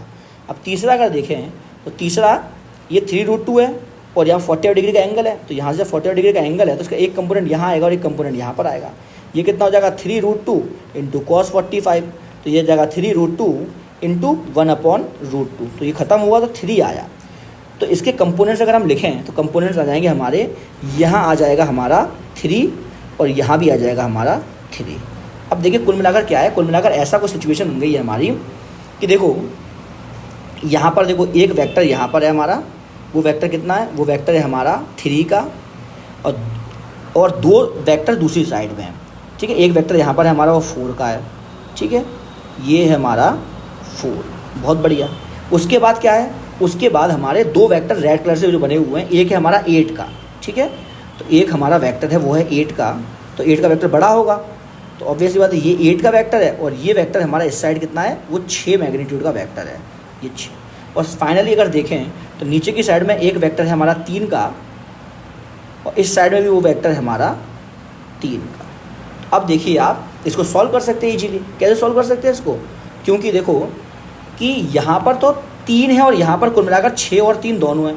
तो भाई यहाँ पर इस साइड हो गया हमारा कुल मिलाकर 9 और इस साइड कितना हो गया 3 हो गया, तो बचा कितना, बचा 6 इस साइड बचा, तो इस साइड हमारा 6 बचेगा। ठीक है, तो हम बना लेते हैं इसको, तो यहाँ पर इसको करके बनेगा, यहाँ पर बनेगा 6। उसके बाद दूसरा अगर देखें तो यहाँ पर 8 4 है और यहाँ पर 3 ही है, तो यहाँ पर क्या हो जाएगा, यहाँ पर बचेगा 9, तो 8 × 12 3, तो ऊपर बचेगा हमारा 9 बचेगा। तो इसको भी बना लेते हैं, तो यहाँ पर जो बचेगा ये बचेगा ऊपर की साइड में 9, ये बचा 9। सिंपल बात है, अब आप सॉल्व कर लीजिए इसको। तो ये तो आप 90 डिग्री का एंगल है, तो आप इजीली जब सॉल्व करेंगे इसको तो आपका रिजल्टेंट जो आएगा वो ये वाला रिजल्टेंट आएगा। और रिजल्टेंट आपको ऑलरेडी पता है आर जो होता है मैग्नीट्यूड वाइज, क्योंकि 90 डिग्री का एंगल है इनके बीच में, तो जो आर हो जाएगा वो हो जाएगा 9 स्क्वायर प्लस 6 स्क्वायर के अंडर रूट के बराबर हो जाएगा। भाई ये तो आर हो जाएगा, पाइथागोरस थ्योरम लगाई कर लिया आपने, तो ये हमारा हो जाएगा 81 प्लस 36 अंडर रूट में हो जाएगा, तो जगह 7 बचेगा और ये बचेगा 117 हो जाएगा, ये 6 और एक साथ 117 का अंडर रूट हो जाएगा। ठीक है, इस तरह से ये सबसे इम्पोर्टेंट एग्जाम्पल है कि आपको किस तरह से कंपोनेंट का, जो कंपोनेंट होते हैं कंपोनेंट्स का एप्लीकेशन, ये पहला एप्लीकेशन है कि आपको मोर देन, अगर एक वेक्टर से ज़्यादा, 2 वेक्टर से ज़्यादा है, मोर देन टू वेक्टर्स जो होते हैं उनको कैसे आप ऐड कर सकते हो, ये पहला एग्जाम्पल है, पहला एप्लीकेशन। अभी और भी एप्लीकेशन के होते हैं कंपोनेंट्स के, वो फर्दर चैप्टर्स में हम पढ़ेंगे। ठीक है, अब ये जो क्वेश्चन है, इस क्वेश्चन को आप लोग होमवर्क में करिए और इसमें कमेंट करके बताइएगा कि क्या आपका आंसर आ रहा है। ठीक है स्टूडेंट्स, इतना ही हम पढ़ेंगे। अब नेक्स्ट में वेक्टर 3 आएगा, वेक्टर 3 में मल्टीप्लिकेशन ऑफ वेक्टर सीखेंगे, जहाँ पर हमारी वेक्टर की सीरीज़ कंप्लीट हो जाएगी। Thank you students. अगर चैनल के कंटेंट आपको अच्छे लगते हैं तो मेरे चैनल को सब्सक्राइब करिए, इसको लाइक करिए और मैक्सिमम शेयर करिए, जिससे कि और भी स्टूडेंट्स इस कंटेंट का फ़ायदा उठा सकते हैं। Thank you very much.